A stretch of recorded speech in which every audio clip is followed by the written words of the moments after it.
Jon Snow stood in the yard of the Red Keep at dawn, gazing out at the city he had never thought to rule. The sky was painted in soft pink and orange light, the breath of a new day trembling over the rooftops of King's Landing. Yet beneath the wash of morning color, the city bore the scars of fire and war. Rubble still filled the streets in some quarters, and the blackened husks of buildings rose like the jagged teeth of a dragon's jawline against the horizon. It was a solemn reminder of what had been lost. It was also, Jon told himself, a necessary reminder of the price that the realm had paid for its deliverance from nightmarish tyranny, from the undead threat in the far north, and from the petty squabbles of men who thought only of their own power. He pulled in a breath of cool air and exhaled it slowly. How did it come to pass that a man who had spent his life believing himself a bastard, no more than a Snow, now stood as king of the Seven Kingdoms? He had been chosen, raised up by reluctant lords and desperate people after one final tragedy took the last of Queen Daenerys' illusions. The unspeakable horrors in the wake of the city's sack had opened many eyes, some had fled, some had cursed her name, and some had died. Jon himself had felt the weight of duty press upon him so heavily that drawing breath had become agony. But in his heart he knew that true madness would have destroyed them all if allowed to remain unchallenged. And so he had done what he believed was right, though it nearly shattered him. A day later, the lords and ladies of the realm had looked around at the smoking ruin of King's Landing, searching for someone to lead them from the ashes. Their eyes had alighted upon him, the last Targaryen scion, yet one raised in the north with Stark blood, who had never sought the throne. Jon closed his eyes for a moment, remembering the swirl of voices and the hush that fell when the truth spilled from Brandon Stark's lips for all to hear. The blood of House Targaryen coursed through Jon's veins just as strong as the blood of House Stark. Aegon Targaryen he might have been born, but he would always be Jon Snow. He did not rush to correct those who called him King Aegon. Instead, he listened, weighing each word carefully, the same way he had once weighed the responsibilities of a new Lord Commander or the gravity of breaking an oath. And in the end, no matter what name was used by others, he had simply said, "I will serve the realm." The rest was ceremony, and from that day forth, he was king in truth and in name. He had accepted the weight of the crown, hoping that the realm's wounds might begin to heal under his watch. Now, standing atop the castle walls in the early morning hush, he felt the wind brush across his face, tugging gently at his black cloak. His sword, Longclaw, hung at his hip, a reminder of the old vows he had taken and the brotherhood he had once known. The direwolf sigil carved into its pommel had never felt more fitting. He remembered Ghost, far away in the north, and he felt a brief pang in his chest. Even though the war was over, he missed the presence of his faithful companion. Perhaps he would summon Ghost south in time, though the direwolf had always been more at home in the cold. Behind Jon, the yard was filled with a small collection of soldiers and courtiers. Lord Davos Seaworth stood quietly, his weathered face stern in the morning half-light. Nearby, Ser Brienne of Tarth wore a contemplative look, her blue eyes watchful. Podrick Payne hovered at her flank, ever the devoted squire, though he was a knight in his own right, now, if rumor held true. Tyrion Lannister, newly pardoned by the king himself, had not arrived yet, but Jon knew he would appear soon enough.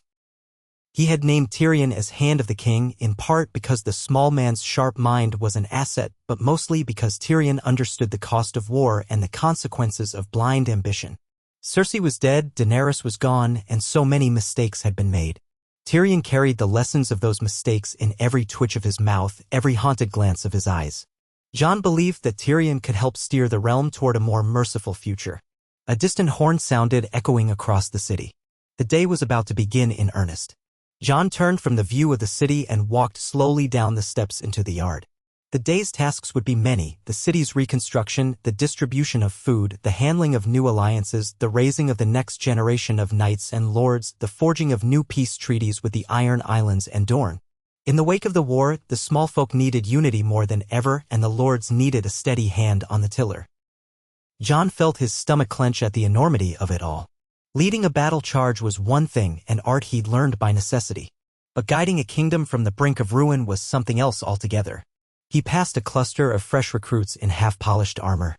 Some were young, barely old enough to grow whiskers, others older men who had survived the previous war and still felt the call of duty. They bowed when he passed. He paused for a moment, nodded in return, and offered a gentle, "Keep your swords sharp, but remember mercy is sharper." Then he continued on, leaving them blinking, uncertain whether they should respond with a cheer or a solemn vow. In the great hall, the swirl of courtiers and officials parted to let him pass. There were lords from the Westerlands, the Reach, and the Vale.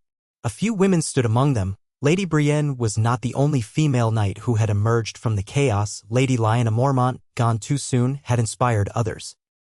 Jon saw the flickers of all that had been lost in every face he passed. He knew that while the threat of the White Walkers had been ended, and the mad spiral of destruction had calmed, the realm was fragile. He ascended the dais where the Iron Throne once stood. Yet there was no Iron Throne any longer.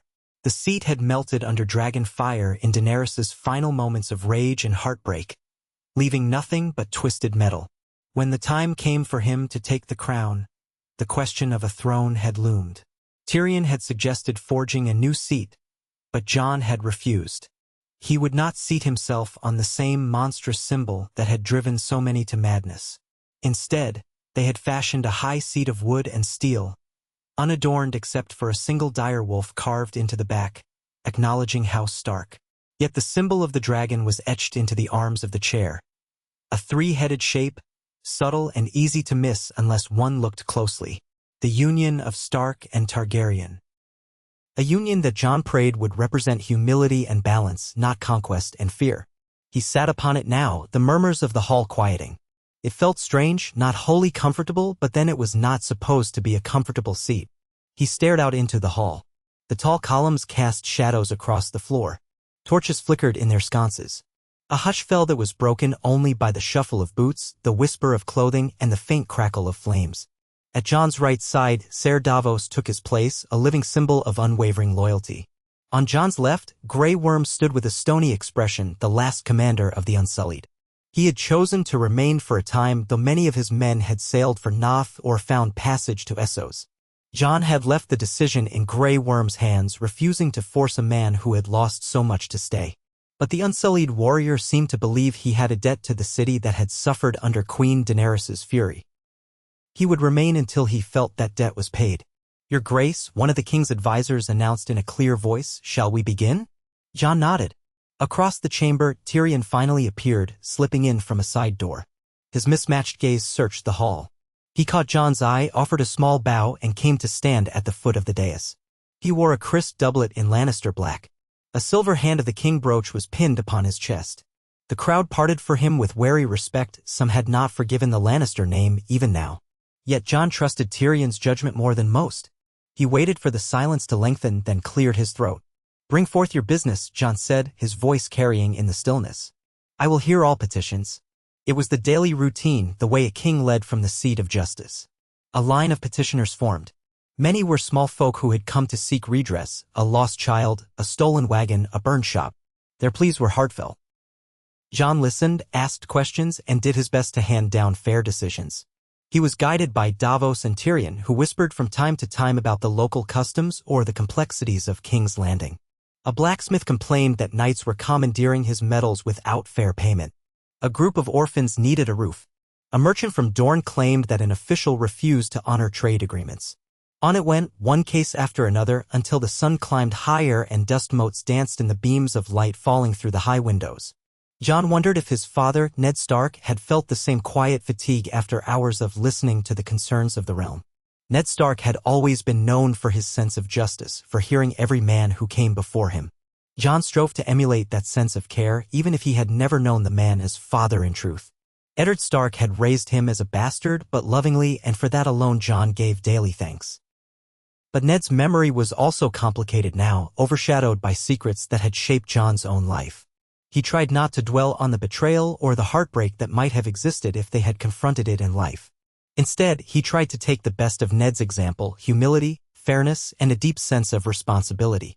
As the line thinned, Tyrion cleared his throat and stepped forward. He inclined his head politely. "Your Grace, I beg a moment of your time if the hall will allow." Jon gave a curt nod.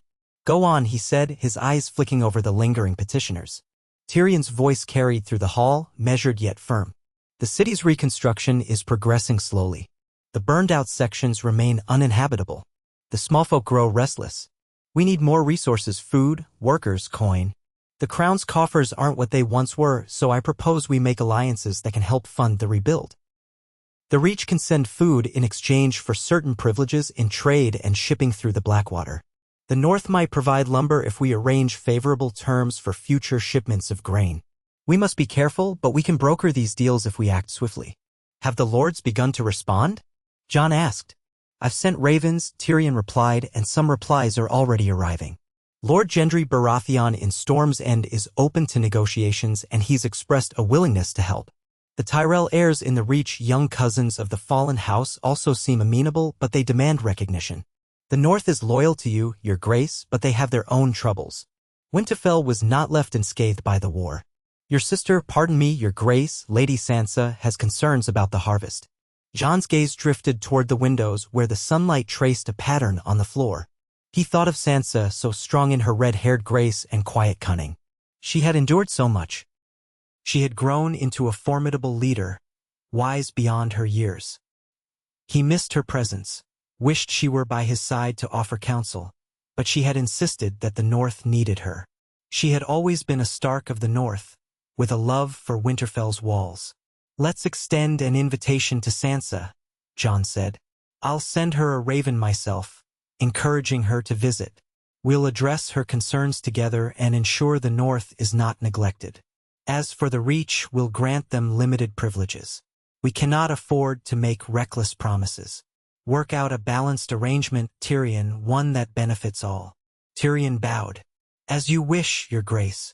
Davos took a step forward then, holding a sheaf of parchment. There's also the matter of the Iron Islands.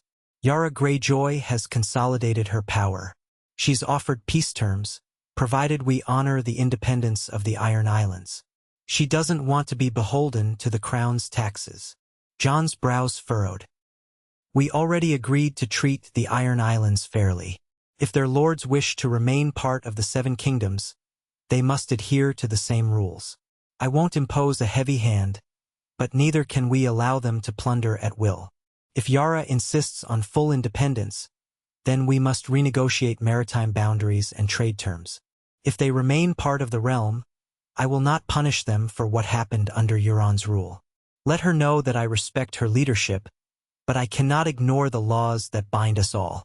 Davos inclined his head, scribbling notes on the parchment. Your grace, I'll handle it. Jon's gaze found Grey Worm, who stood stoic, arms folded behind his back. And you, Commander, Jon said softly, have your soldiers everything they need? Are your men treated fairly? Grey Worm stared impassively. Some unsullied remain. Many have sailed. We stay to protect the city. We do not want extra comforts. His expression gave away little, but Jon sensed the tension behind those dark eyes. Jon nodded. Thank you for your service. Should you or your men desire anything, you have only to ask. Grey Worm nodded once, curtly. Thank you, King. But his tone held no warmth. Jon understood he did not expect friendship where there was still raw grief. They both carried the memory of Daenerys's final days like an open wound. For now, that was enough. A new petition arrived, a dispute between two merchants accusing each other of theft. Jon sighed inwardly but kept his expression neutral. He listened patiently, asked questions, and let Tyrion and Davos weigh in. Time slipped by. He had resolved to see these tasks through personally. The realm had bled because of rulers who only half listened. If he was king, he would be a king who heard his people even in the smallest matters. Eventually, the midday sun burned high overhead and the hall grew stifling. Jon adjourned the proceedings, standing to dismiss the gathering.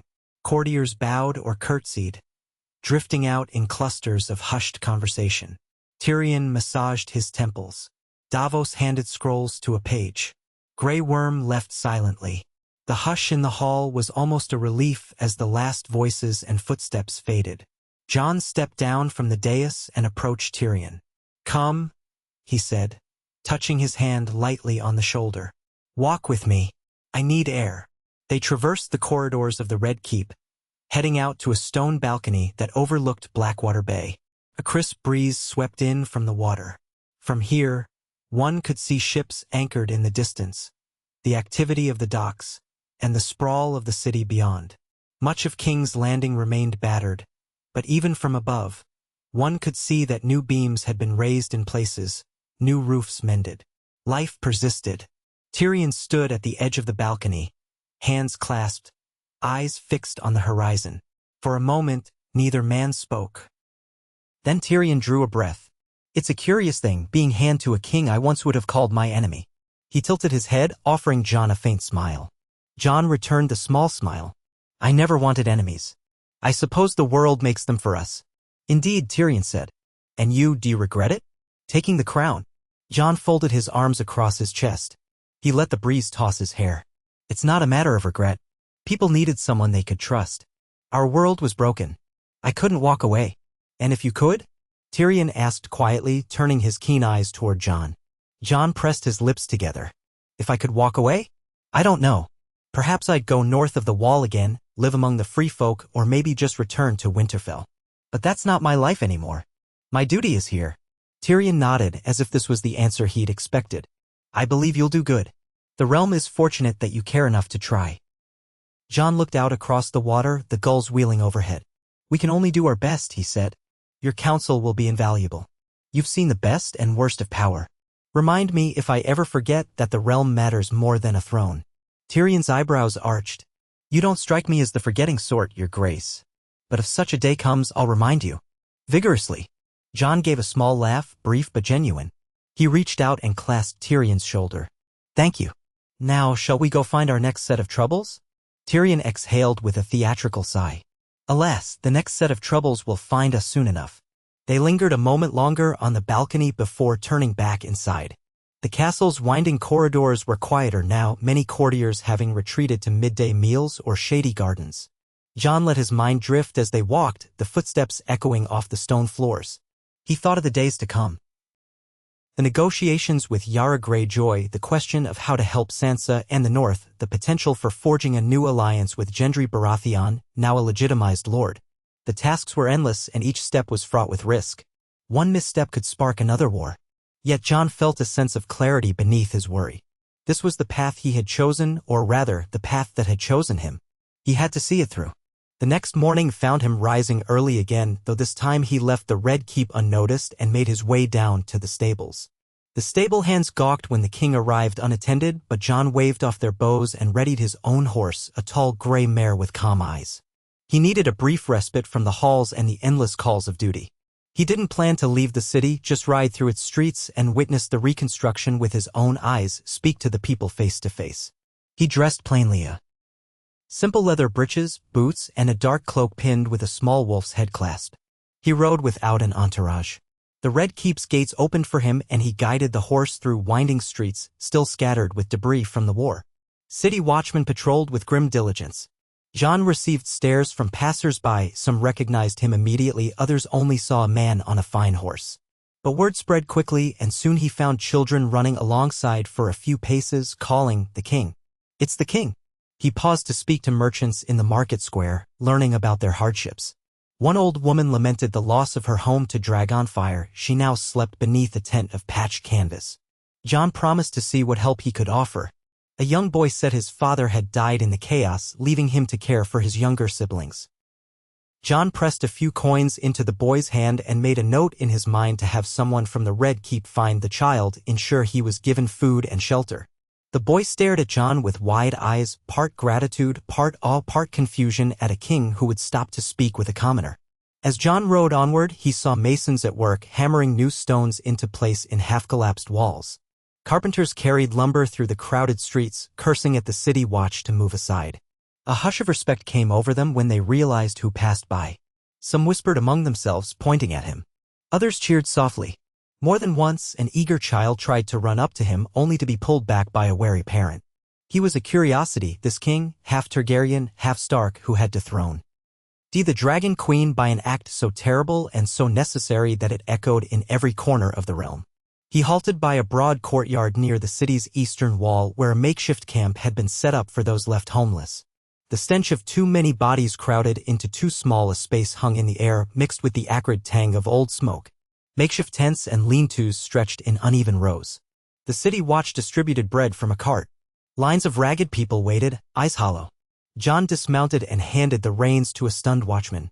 The king walked among them, ignoring the whispered exclamations of "It's him" and "Your Grace." He asked about their circumstances, offered a few comforting words. He knelt beside an old man huddled in a cloak far too thin for the mild chill of morning. He quietly asked one of the watchmen to see if there were any better garments they could spare. The old man looked up. watery eyes bright with tears. "If you'd been king a year ago," the man said in a trembling voice, "my family might still live." Jon swallowed thickly, unsure how to respond. "I'm sorry," he said, felt hopelessly inadequate. Yet what else could he say? He rose and surveyed the camp, heart heavy. This was the true cost of the war, and it was not measured in regal tallies of lost lords or toppled houses. It was measured in the quiet devastation of countless families. He resolved to speak with the Master of Whisperers, or with Tyrion, about improving conditions here. More resources, more tents, a better system for distributing food. By the time he mounted his horse again, the sun had climbed high.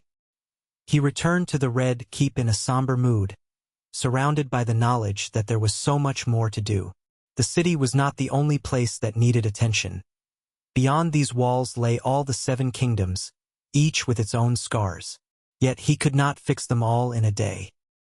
He would have to be patient, methodical, and hopeful that people would come together under a shared desire to rebuild. Upon returning to the keep, he found a letter waiting for him, written in a familiar, graceful hand. "Sansa." He broke the seal and read, "Jon, I have received your raven and your invitation. I will travel south soon.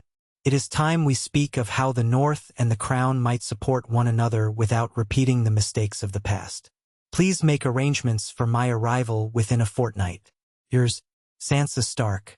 He felt relief wash through him. He had missed her counsel. She had a keen mind and a deep love for the North. Together, they could navigate the complexities of these alliances. He closed the letter and sent a page to confirm that preparations for her reception should begin at once. Over the next days, ravens arrived with messages from around the realm. Lord Gendry Baratheon wrote that he would also come to King's Landing to discuss potential alliances and trade. The Lords of the Reach, uncertain after the death of nearly all Tyrells, had patched together a new ruling council. They, too, promised emissaries. Yara Greyjoy had not yet replied, but rumors said her ships still sailed fiercely along the coast, claiming her independence. Jon found himself in meetings from dawn until dusk, forging fragile connections between the Crown's resources and the lords who sought favor or needed assistance. He strove for fairness, but he knew that compromise would be key. No one got everything they wanted. The tension in the room was often palpable. Lord Royce of the Vale demanded certain privileges for his knights. The new Lady Tarly, a cousin who had inherited after Randall Tarly's fall, insisted that the farmland near the Manor should remain free of crown taxes for 5 years. Each negotiation threatened a new fracture. Yet Jon calmly listened, letting Tyrion or Davos help craft solutions that balanced their demands with the realm's needs. In the back of his mind, he occasionally wondered about Bran. His young brother had chosen to wander the realms of vision, some said. He was rumored to be in Winterfell or beyond it. Another rumor claimed he dwelled in the Godswood, speaking to weirwood trees. Jon did not know the truth. Their parting had been as quiet as a raven's flight. Sometimes Jon wished he could speak with Bran, glean some insight from the boy's strange gifts. But he did not summon him. He refused to use his brother as some mystical tool. The weeks passed in a whirlwind of responsibilities. At times, Jon felt the mantle of kingship pressing so heavily upon him that he could barely breathe. But through it all, he held to one conviction. He would be a king who served rather than ruled by fear. He had seen enough fear in the eyes of the people of King's Landing. He would rather they approached him with their troubles, not cower from the wrath of a Targaryen or the promise of dragonfire. Finally, the day arrived when Sansa Stark was due to reach the city. Jon personally rode out to greet her just beyond the gates, accompanied by a small honor guard. He felt a stirring in his chest at the thought of seeing his sister again, remembering the times they had parted, once after the Battle of the Bastards, again after the Great War in the north, and then after the final fall of Daenerys. Their paths had diverged so often, but the bond of family remained strong. He spotted the banners first, the grey direwolf of House Stark on a field of white, snapping in the breeze. The Northmen who rode behind it wore heavy cloaks, even in the warmer southern air. And there, at the head of the column, was Sansa herself, seated on a pale mare. She wore a travel cloak of rich grey wool, and her hair, a fiery auburn, caught the sunlight. 2 guards flanked her, men of Winterfell, their stony faces watchful. Jon spurred his horse forward, the honor guard parting to let him pass. He dismounted and walked the last steps on foot. Sansa brought her mare to a stop and gracefully swung down. They regarded each other for a moment, each searching the other's face for changes. Sansa's eyes glimmered with tears, though none fell. Jon felt the weight of all they had been through. He took a step forward and opened his arms. She stepped into his embrace. They hugged quietly, ignoring the watchful eyes of the men around them. "Jon," she said softly. "Sansa," he replied, holding her for a moment longer before stepping back. He offered a gentle smile. "Welcome to King's Landing. I'm sorry the city is still in such a state." Sansa surveyed the walls, the faint scars of battle still visible. "It's better than it was from what I hear." She regarded Jon with a calm composure that reminded him suddenly of their mother. Catelyn Stark had always carried herself with a certain regal poise. Sansa asked, "How are you?" He hesitated. "I'm managing." She nodded, understanding the unspoken truth. "I hope I can help lighten your burdens." He inclined his head in gratitude. "Your presence is already a comfort." They mounted again and rode together through the gates. Along the streets, curious onlookers craned their necks to see the procession of Northmen. Children ran and pointed, calling out for the Lady of Winterfell. Sansa had not forgotten how to hold herself with dignity. She met their gazes with a small, kind smile. Jon tried to see the city through her eyes. So much rubble remained, so many half-rebuilt shops, charred building frames left to collapse. But there was also life. Merchants crying their wares, soldiers training, blacksmiths forging nails for new structures, mothers hanging out laundry. The city was forging ahead, step by step. When they reached the Red Keep, the gates opened to receive them. Courtiers waited in the courtyard, bowing as the king and Lady Stark dismounted. Tyrion appeared at the top of the steps, curiosity written on his face. Sansa's eyes flickered over him. Once, she had been forced into a marriage with this man, and though that union had been annulled, the memory was not a pleasant one. Yet they had found a sort of wary respect. Tyrion descended the steps and offered Sansa a courteous bow. "My lady," he said, "it's good to see you again." Sansa measured him with her gaze. Then she dipped her head in acknowledgement. "Lord Tyrion." Jon felt the tension in the air but hoped it would ease with time. "Come inside," he said. "We've prepared chambers for you and your guard. We'll talk once you've had a chance to rest." Sansa allowed a page to guide her toward her new quarters. The entourage from the north followed, weary from the journey, grateful for the offered hospitality. Jon exchanged a glance with Tyrion, who merely raised an eyebrow. The words unspoken between them were plain enough. "Let's hope the negotiations go smoothly." That evening, Jon hosted a small feast in the Great Hall, though he kept it modest compared to the excesses of previous rulers. A long table was set with roasted meats, fresh bread, autumn vegetables, and Dornish wine. Sansa sat at Jon's right hand, her posture serene. Tyrion sat further down, engaged in polite conversation with Davos. A few other lords were present, but the gathering was not large. Jon wanted this to be an intimate affair, free of pomp and spectacle. The city had endured enough parades and lavish events during Daenerys's short, tumultuous reign. Candlelight flickered over the polished wooden table. Servants moved quietly among the guests, refilling cups and plates. Jon saw the tightness in Sansa's expression. She was clearly observing everything, from the arrangement of seats to the manner of the guards. She was a seasoned political mind by now, one who had learned caution the hard way. When the meal was nearly done, Jon leaned toward her. "Walk with me." She gave a slight nod. "Yes, please." They rose together, leaving the feast under the watchful eyes of the guests. Tyrion offered a short bow, Davos a respectful nod. Jon led Sansa down one of the corridors and out into the Red Keep's gardens. Lanterns cast soft pools of light among the neatly trimmed hedges and the clusters of night-blooming flowers. Beyond the walls, King's Landing was a tapestry of shadow and faint torchlight, but the night sky glimmered with stars. They strolled in silence for a time. Finally, Jon spoke.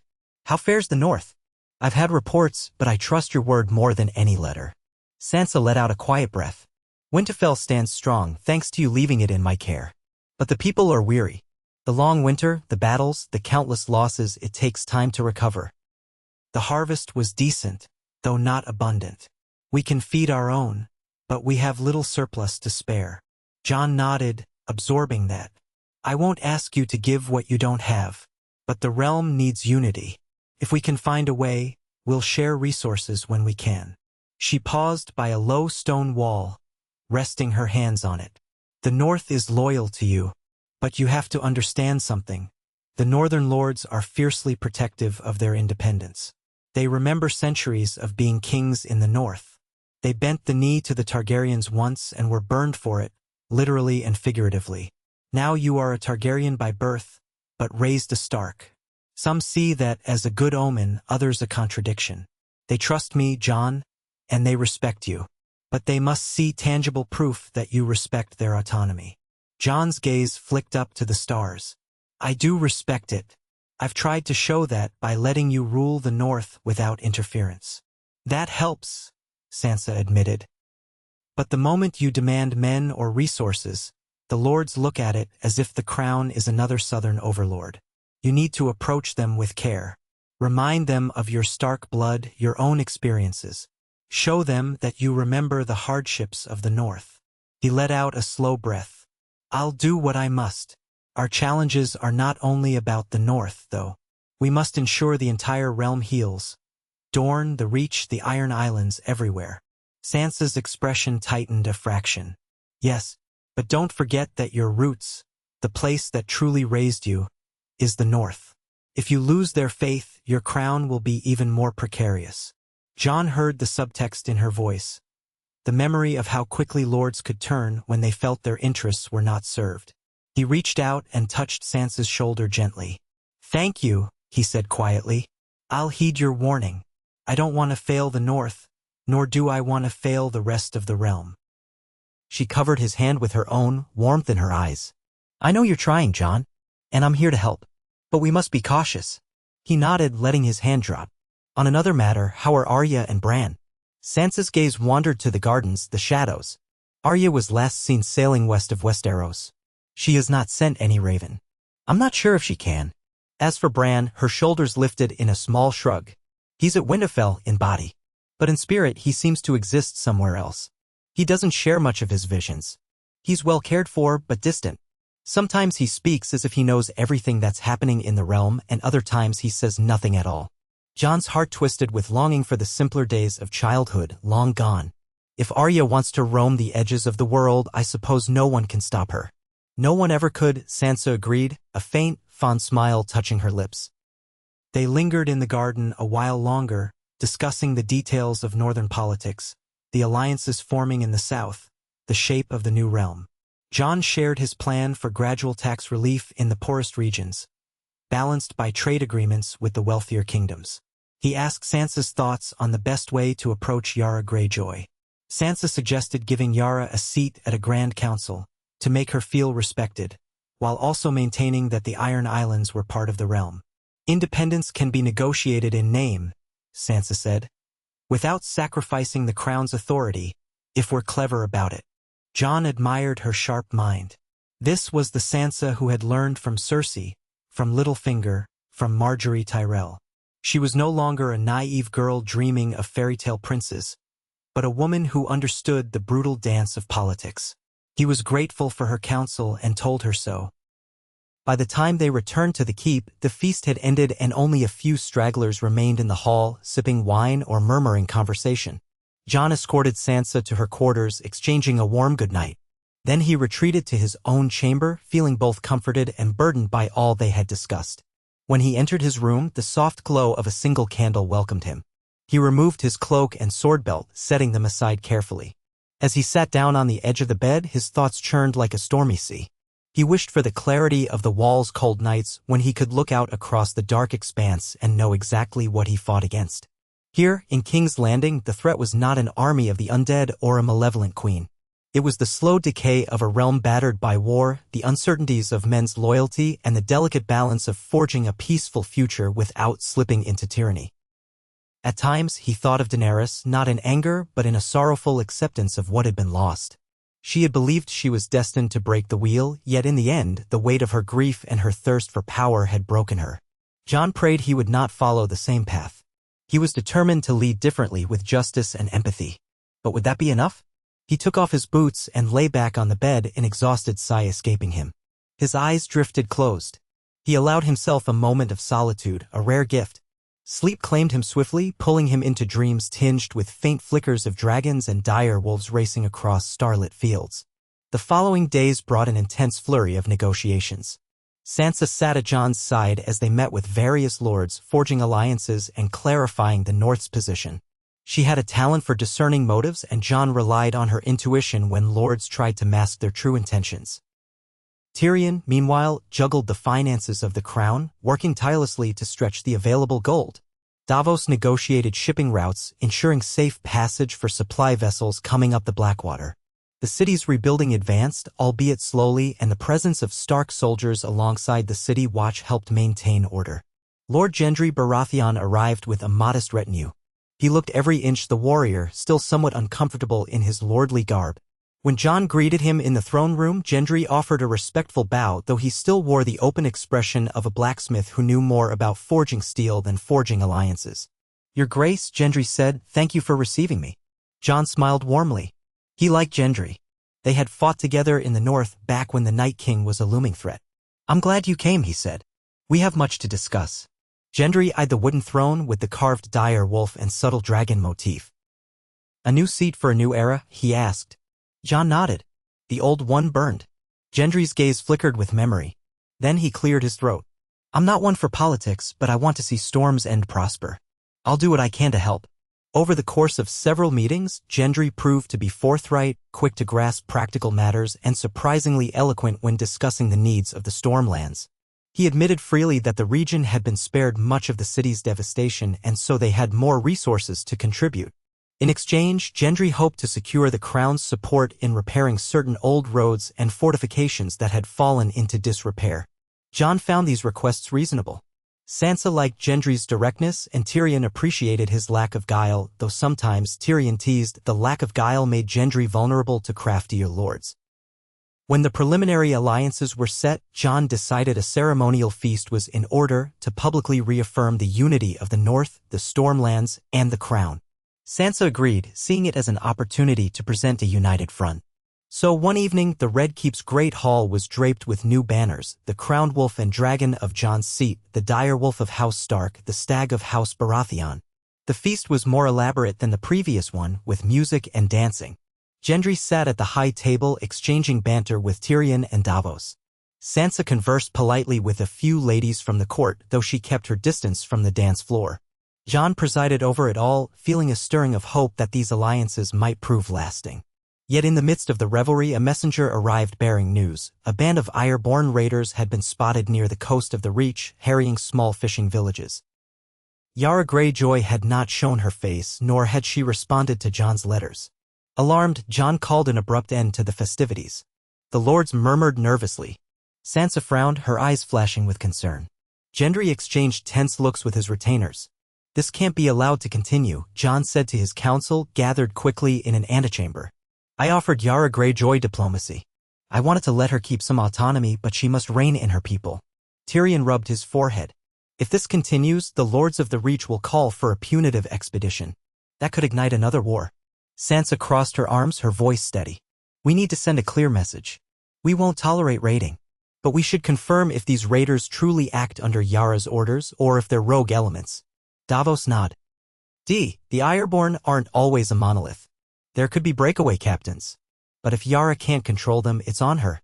Jon weighed the possibilities. "I'll write to her one last time. Then we'll prepare to send a small fleet to protect the coast if necessary." "Gendry, can the Stormlands spare any ships?" Gendry nodded, a grim set to his jaw. "We have a few war galleys. They're not as formidable as the Ironborn's longships, but they can defend the coastline." Jon looked to Davos. "You know the sea as well as any. Will you help organize them?" "I," Davos said quietly. "I'll do what I must." That night, Jon wrote a personal letter to Yara Greyjoy, urging her to make her intentions clear. He offered the olive branch of mutual respect and trade, but warned that continued raids would force his hand. He felt no pleasure in penning such words. He remembered Theon Greyjoy's sacrifice and Yara's own sense of honor. He hoped she would respond peacefully. Days slipped by without a reply. Then finally a battered ironborn longship arrived in the city's harbor. Its captain, a wiry man with salt-stiff hair, came ashore demanding to speak with the king. Jon met him in the throne room with Davos, Tyrion, and Sansa present. The captain explained in terse, blunt words that certain ironborn captains had indeed gone rogue, refusing Yara's leadership. They claimed the Iron Islands had always been free to raid as they pleased. Yara was attempting to unite her people, but the old ways died hard. If the crown attacks us, the captain growled, you'll drive more ironborn to the rebel side. Yara seeks peace, but we cannot speak for all. Some yearn for the old way. Jon exchanged a look with Sansa, who gave a subtle nod of understanding. The old way meant taking what you could and holding it by strength. It was an ethos of pillage and reaving. Jon felt a flash of frustration. Tell Yara that I won't stand by while innocent villages are burned. She must come forward and speak with me. We can find a solution that honors the Iron Islands without returning to senseless raids. The captain bared his teeth, not quite a grin. I'll carry your message. But don't expect miracles. The Ironborn follow strength. If you do not prove your own, they won't fear you. Jon nodded once, a curt acknowledgement. Very well. Go. The Ironborn captain departed, leaving a tension in the air. Tyrion sighed heavily. A wise man once said, the Iron Islands make everything difficult. I'm not sure who said it, but he was surely wise. Davos snorted softly. Sansa shook her head, her expression thoughtful. We'll need a naval strategy if diplomacy fails. Jon tapped his fingers on the arm of his seat. I'll give Yara a chance, he said. If she wants peace, I'll respect that. But if these raids continue, we'll have to defend the coasts. I won't let innocents suffer because of the Ironborn's old ways. Thus began another precarious dance. Word of the Ironborn raids spread quickly, sowing fresh uncertainty among the lords of Westeros. Many demanded that the king show his strength by sending a fleet at once. Others urged patience, fearing that open conflict would spiral. Jon strove to find a middle path, preparing a defensive strategy without committing to an attack. Meanwhile, the realm's reconstruction continued, slow but steady. Amid these challenges, small moments of respite came like drops of rain in a desert. One afternoon, Jon and Sansa visited the city's orphan camp together. Accompanied by a small retinue, they brought wagons of supplies, blankets, clothing, dried foods. Sansa knelt by the children, her stern poise melting into gentle warmth as she listened to their stories, brushed tangles from their hair, and offered kind words. Jon oversaw the unloading of supplies, mindful of the grateful yet haunted looks in the orphans' eyes. They returned to the keep in weary silence. After an evening meal, Sansa confessed how the sight of those children reminded her of her own nightmares. I was once helpless, she said quietly. I never want to see children suffer while I have any power to help. Jon's heart ached. He reached across the table and covered her hand with his. We'll do better. We must. In that moment, he felt the full gravity of what a Targaryen-Stark restoration meant. It was more than a political alignment. It was a promise that the virtues of House Stark, honor, loyalty, empathy, would temper the fiery ambition of House Targaryen, and that the Targaryen tradition of daring, a vision of unstoppable will, might help build a realm where justice could flourish beyond the confines of northern snows. He knew it was a delicate balance, but he believed deep down that it was possible. The days turned to weeks. Diplomats from Dorne arrived, bringing their own demands and concerns. Jon carefully navigated those discussions, referencing old treaties and forging new ones. Word came from the Reach. The rebellious Ironborn had struck again along the southern coast, burning a small fishing village. The outraged local lord sent a frantic raven, demanding immediate aid. Tyrion studied the budgets, searching for ways to fund a larger navy. Gendry's ships patrolled the waters near Storm's End, but they were too few to cover a vast coastline. Davos recommended sending envoys directly to the Iron Islands to speak to Yara in person. Jon agreed, though he dreaded the possibility that Yara might refuse them, or worse, treat them as hostages. While these matters weighed on him, Jon also found solace in the simpler aspects of kingship. He continued the daily audiences, hearing small folk and lords alike. He made time for the city's watch, observing their training. Occasionally, he even visited the old training yard himself, practicing with a sword to clear his mind. Those who saw him spar were reminded that this was a king who had fought on the front lines against the undead, who had dueled some of the deadliest knights in the realm, and who bore the scars, physical and emotional, to prove it. Sansa's presence also steadied him. They had their disagreements. Sansa questioned his willingness to trust men like Tyrion or to offer second chances so freely. Jon, for his part, sometimes found Sansa's caution borderline cynicism. But they respected each other and tried to find common ground. Their arguments ended not in anger but in deeper understanding. More often than not, they found a consensus that blended her wariness with his idealism. One evening, after a late council meeting, Jon retreated to his solar and intimate chamber with a hearth and a broad table scattered with maps and parchments. He was immersed in a letter from the Vale when Sansa knocked lightly and entered. He glanced up, offering a tired smile. "Sansa, still awake?" She nodded, stepping closer to the hearth. The flickering firelight limned her face in warm shadows. "I wanted to speak to you before I retire." "Of course," he said, setting aside the letter. "Is something wrong?" She glanced at the maps, the many scribbled notes. "I suppose I've been thinking about the future. You're working yourself ragged trying to patch up every crack in the realm. And that's admirable. But have you thought about your own future? Your own life, beyond duty?" Jon tilted his head, puzzlement flickering in his eyes. "My life is duty. I have no illusions." Sansa's lips pressed together. "Must it be? You're the king, Jon. But you're also a man with a life and a right to happiness. We Starks have lost enough.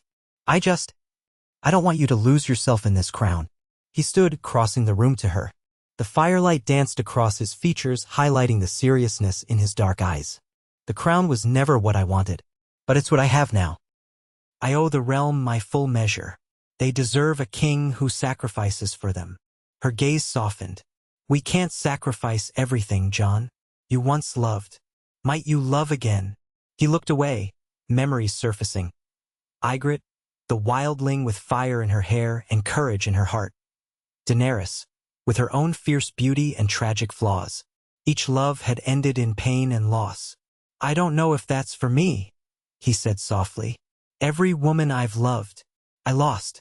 Maybe that's the price of my duty." Sansa reached out, resting a hand on his arm. "I hope not. The realm needs your compassion and your strength, but it also needs you whole. If you shut yourself off forever, you risk becoming as cold as any tyrant." Jon closed his eyes briefly, acknowledging the truth in her words. "I hear you," he said, "but right now I have to focus on the realm. If the day comes when peace truly takes root, maybe I can think of my own life. For now, it's enough to know I'm not alone. You're here, Tyrion's here, Davos. We can face these challenges together." She studied his face, then nodded slowly. "That's all I can ask, I suppose." He placed a hand over hers. "Thank you for caring." She gave him a small, warm smile, then squeezed his hand and left him to his thoughts. As the flicker of the hearth played on the walls, Jon stared at the maps. Visions of the future formed in his mind, a realm rebuilt, the scars of war slowly healing, farmland once again lush. Children growing up without fear of White Walkers or Dragonfire. A new generation of lords and ladies who might honor the lessons of the past. He saw a glimmer of hope that this dream could be real. But behind it, like a looming specter, he also saw the possibility of new wars. The ironborn, rebellious lords, distant threats from Essos, perhaps. He heard the echoes of mad laughter that once filled these halls, from Aerys Targaryen, from Cersei, from those who lusted after power.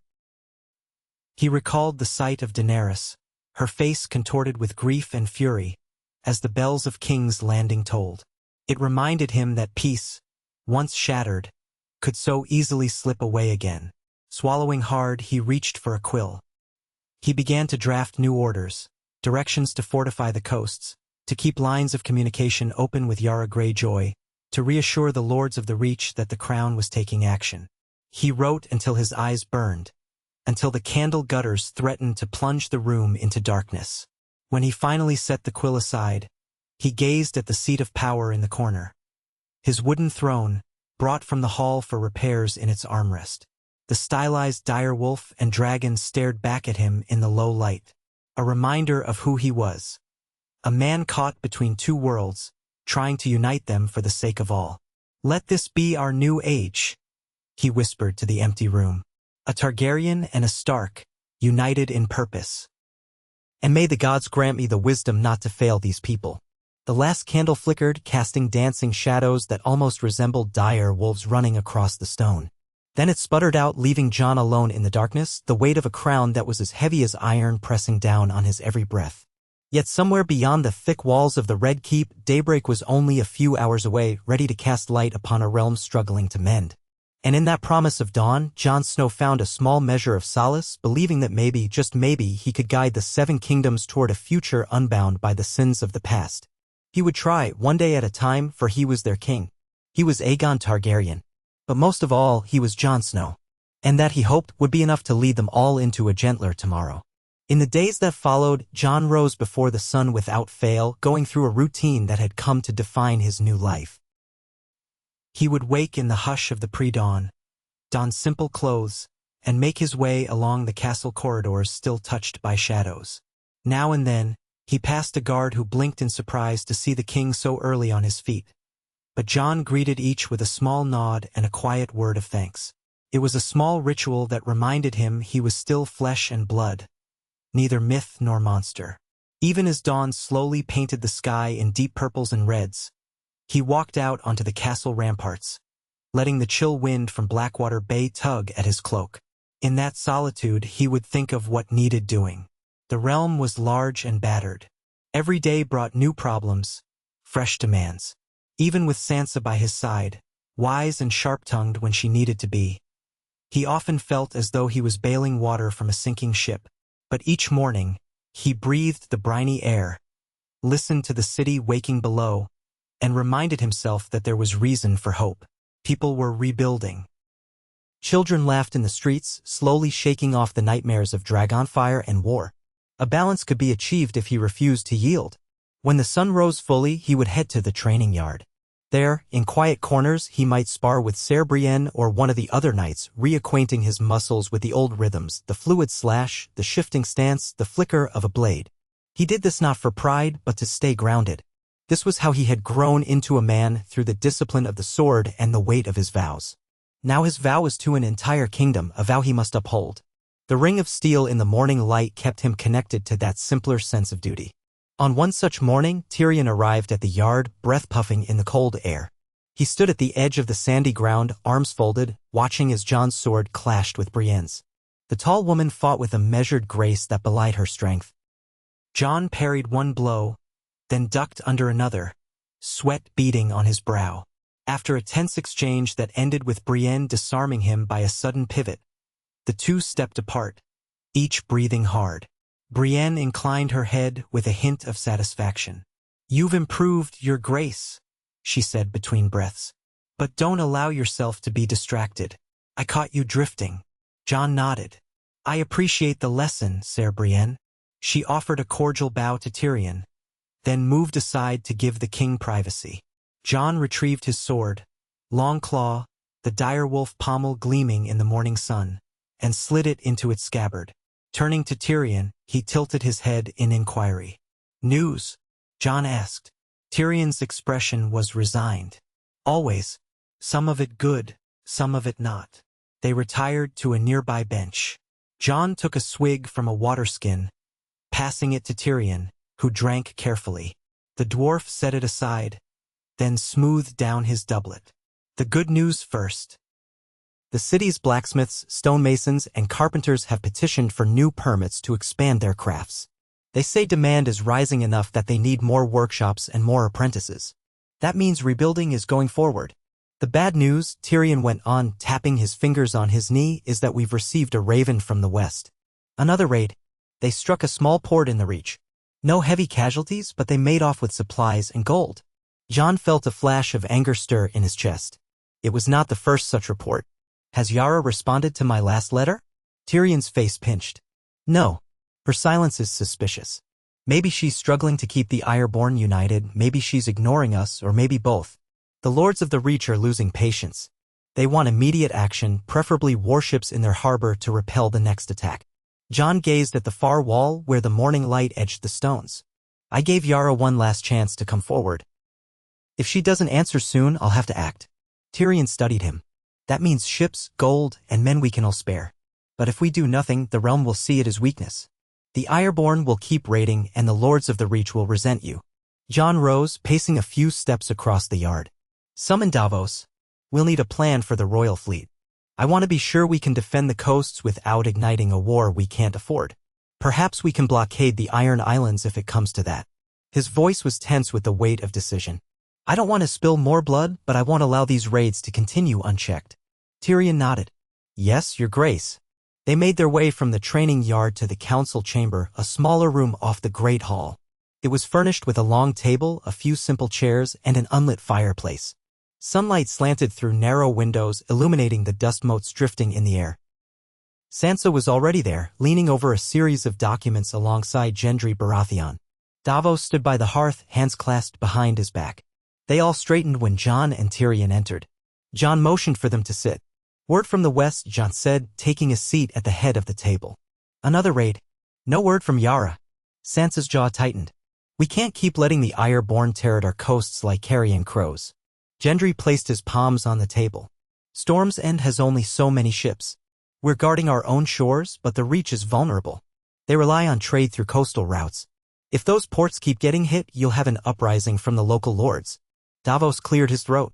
Your Grace, might I suggest we send an emissary, someone we trust, to the Iron Islands? A direct appeal. If Yara's losing control, at least we'd know it for certain. Jon considered. We've tried sending letters, but an actual envoy might force Yara's hand. If she's there and in power, she'll have to answer. If she's absent or dealing with mutiny, we'll learn the truth. Tyrion rubbed his chin. It's risky. If the raiders are hostile, they might not think twice about capturing an emissary.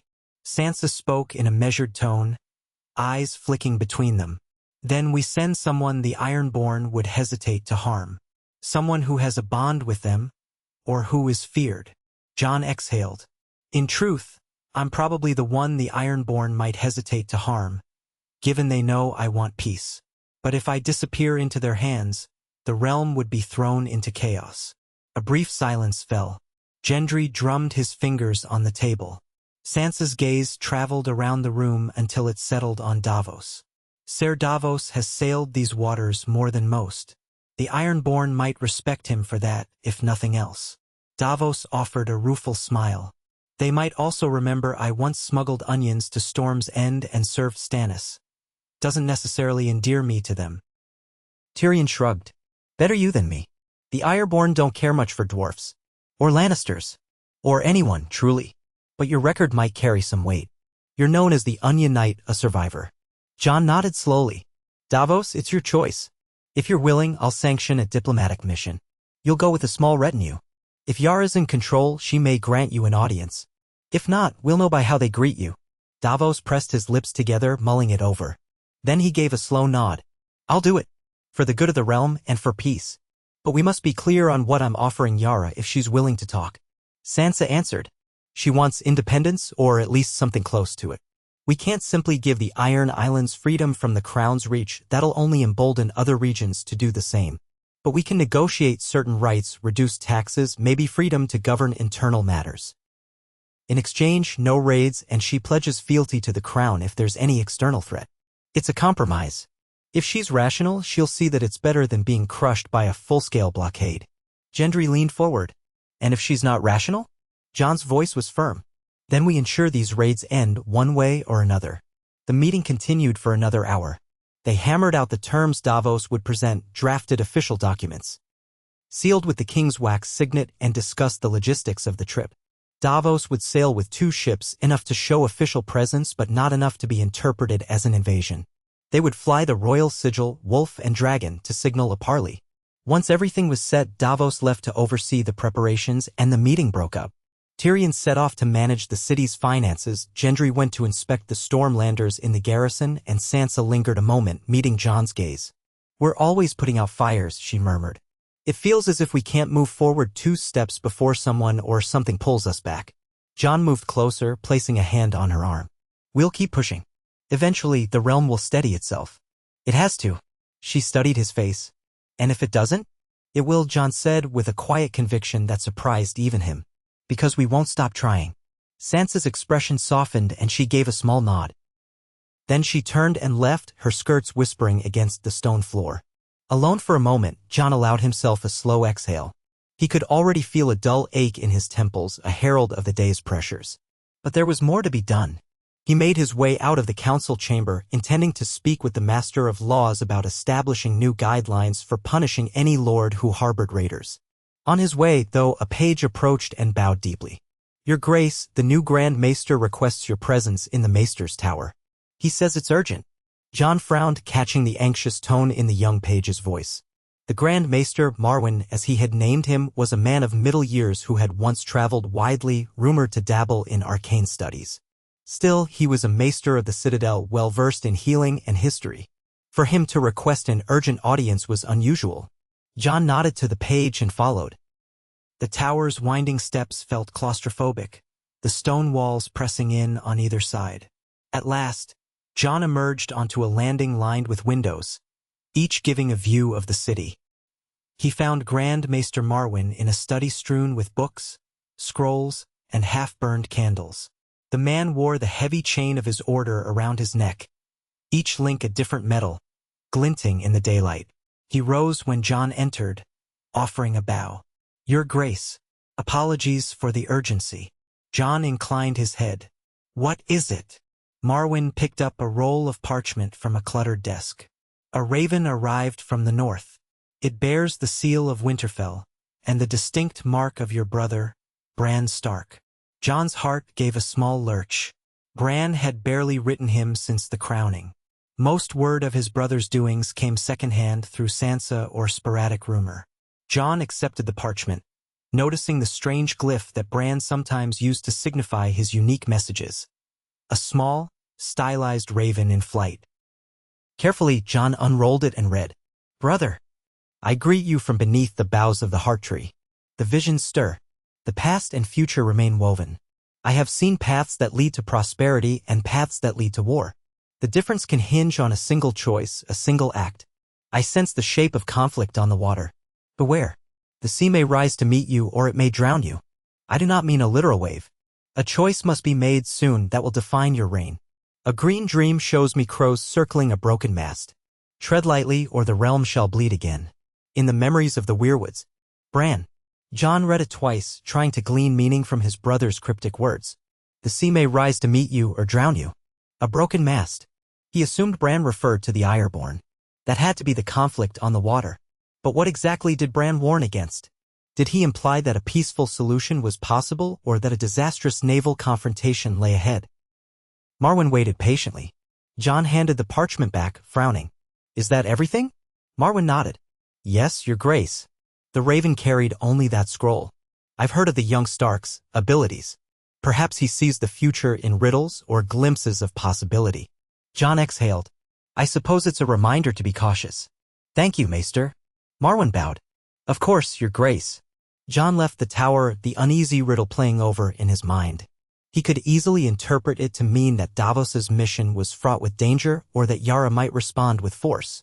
Yet there was the suggestion that the sea may rise to meet you. Perhaps that meant an alliance could be found if the right choice was made. He would share the message with Sansa, but for now he kept it close. He didn't want to create more fear among the council. The realm already had enough to worry about. 2 days later, Davos set sail for Pike with 2 ships flying the royal banner. Jon watched from the battlements as the vessels vanished beyond the horizon, swallowed by the gray waves. He whispered a quiet prayer to the old gods and knew that Davos would be successful, that words would triumph over bloodshed. Around him, the gulls wheeled, crying as if in warning. In Davos's absence, the business of ruling continued. Jon approved funds to repair the last stretch of the city's outer walls. He met with an envoy from the Vale who pressed for special trade concessions. He listened to a group of farmers petitioning for a reprieve from taxes after their fields were scorched during the siege. Through it all, Sansa sat at his side, her voice measured and firm when addressing any who tried to push the crown too far. Tyrion oversaw the accounts, reining in the crown's spending with a severity that made him none too popular.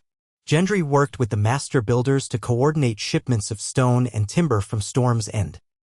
Every day, a slow but visible improvement could be seen in King's Landing. New roofs, new streets, fewer beggars in the alleys.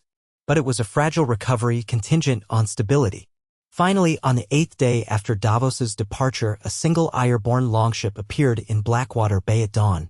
It flew a ragged flag of parley black and gray, the Kraken emblem half faded. The city watch on the walls braced for trouble, but the ship did not attack. It anchored near the harbor and a small rowboat approached the docks. Jon hurried to meet it with a contingent of guards, Sansa at his side. The morning air was chilly, the sky overcast. When the boat arrived, the figure who stepped ashore sent a ripple of surprise through the watchers. It was Yara Greyjoy herself, clad in dark leathers, her hair tied back sharply. She wore a sword at her hip and displayed a resolute expression that spoke of storms weathered.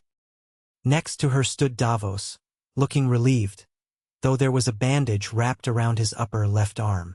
Jon felt a jolt of alarm. He and Sansa stepped forward.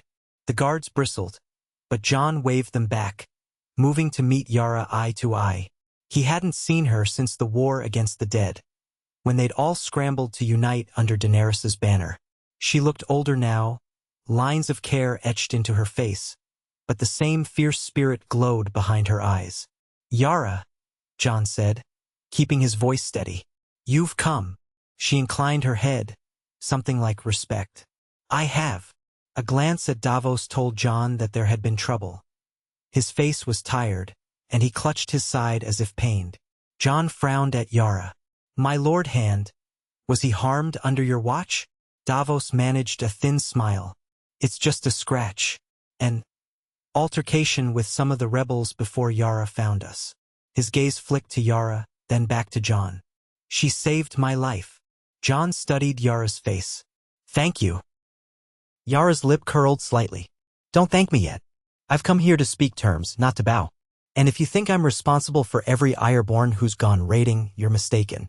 Jon glanced at Sansa, who returned a nod of understanding. "Then let's discuss it. Will you come to the Red Keep?" Yara hesitated.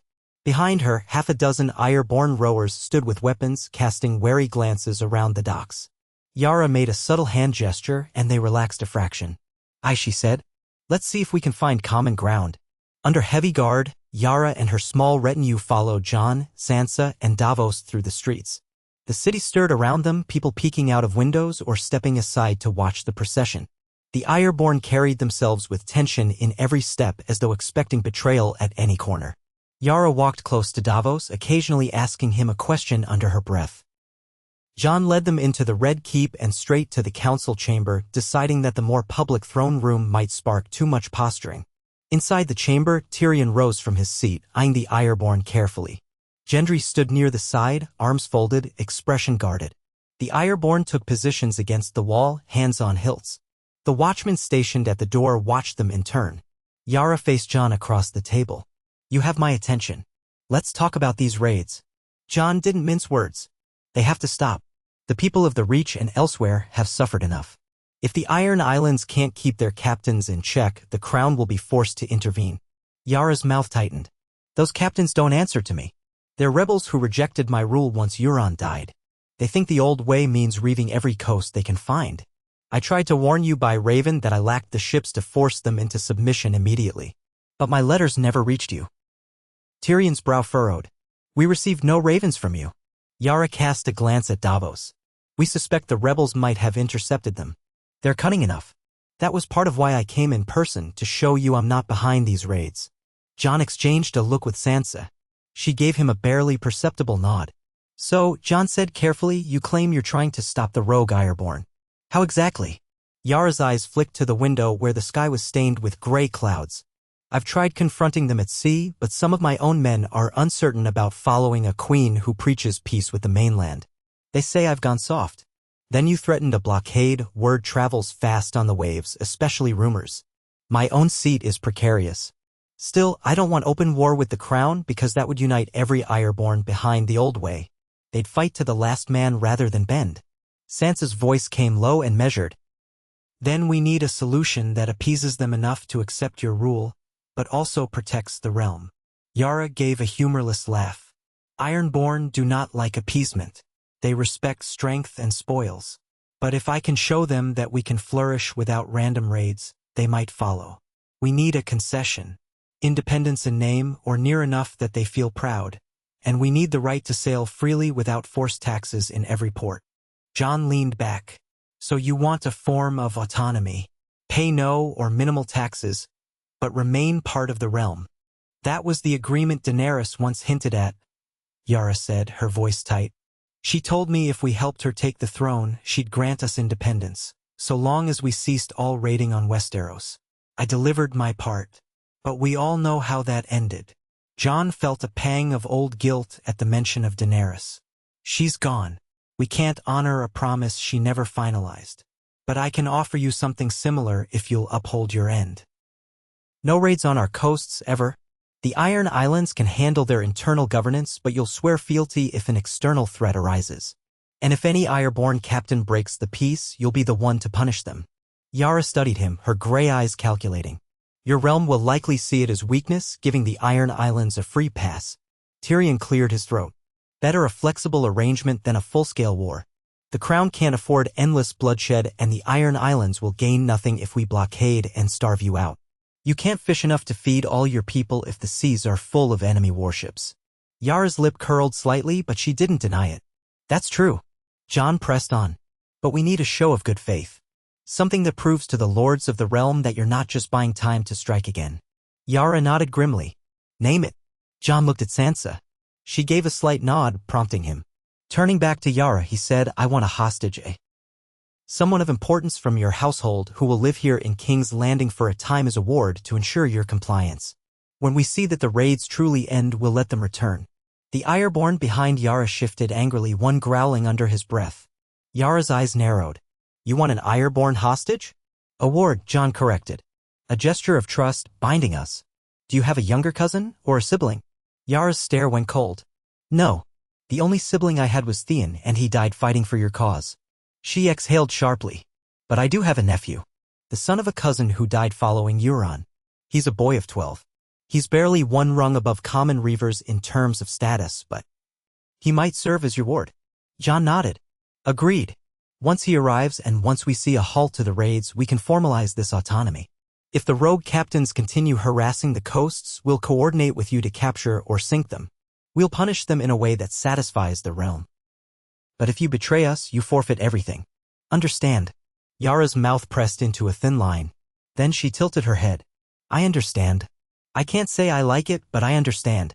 And in return, you promise no blockade, no heavy taxes on our shipping, and acknowledgement of the Iron Islands' right to self-govern, so long as we remain loyal to the realm in times of war. Yes, Jon said, his tone firm. No raiding. That's non-negotiable. Then we have a bargain, Yara said softly, as if the words tasted bitter. I'll sail back, bring my nephew here. We'll start reigning in the rebels properly. You'll see the difference soon enough. But if I discover the crown going back on its word? Jon's expression darkened. I'm not Euron. I'm not Cersei. I'm not any who broke promises before. This is a fresh start if you make it so. Her gaze flickered and some of the tension in her posture eased. She extended her arm. Then let this be our pact. Jon clasped her forearm, an echo of the old ways of sealing an accord. Sansa watched intently, her face etched with caution. Tyrion glanced at Gendry, who inclined his head in grudging respect. Davos, standing off to the side, let out a slow breath. For the first time in days, a semblance of relief settled in the air.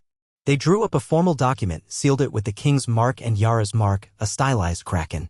Yara insisted it be witnessed by Davos, who had seen the negotiations on Pike. Once done, Yara left quickly, taking her retinue back to their longship. She intended to depart by nightfall, wanting to waste no time ensuring that the rebels understood her authority. As they escorted her back to the docks, Jon said quietly, Take care, Yara. The realm has lost enough good people. She paused at the gangplank, turning to him. Theon died for a cause he believed in, and I loved him for it. I don't want more Ironborn to die in the same way. Lost to someone else's war or trapped in old grudges. Let's hope this peace stands. Jon inclined his head. Let's hope indeed.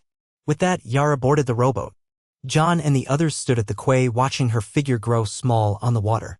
The wind whipped across the harbor, carrying the salt tang of the sea. Sansa drew her cloak tighter around her shoulders. She might succeed, Sansa said quietly. Or she might fail, and the Ironborn will slip back into chaos. Either way, we've bought ourselves time. Jon nodded. Let's make good use of it. Davos stood beside them, favoring his bandaged arm. It could have been much worse, Your Grace. We ran into some of those rebels near Pike. Lost 3 men in a skirmish. Yara arrived in time to turn the tide, or we might all be dead. She does want peace, at least enough to keep the Iron Islands from being overrun. Jon turned to him, concern etched in his brow. You saved us from another war, Davos. You've more than earned your rest. Go see the maesters. Davos managed a half-smile. I will, Your Grace. They watched the Ironborn sail away, the vessel shrinking against the horizon until it was just a speck on the gray sea. Then they headed back into the city, each silently hoping that the uneasy accord would hold.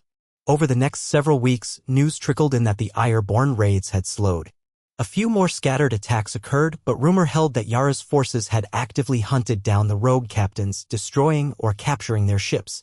The Lords of the Reach, still wary, demanded proof that the threat was over, but Jon's patience outlasted their anger. He reminded them that blockading the Iron Islands would be costly. "Let's see if Yara truly reins them in," he said repeatedly. "If she fails, you'll have your blockade." Meanwhile, Jon devoted himself to the kingdom's internal affairs. He issued new decrees aimed at protecting small folk from overzealous lords. A limit on how much tax any lord could levy on peasants recovering from the war's devastation. A ban on forcibly relocating commoners without crown approval. Sansa advised him on how to make these reforms palatable to noble ears.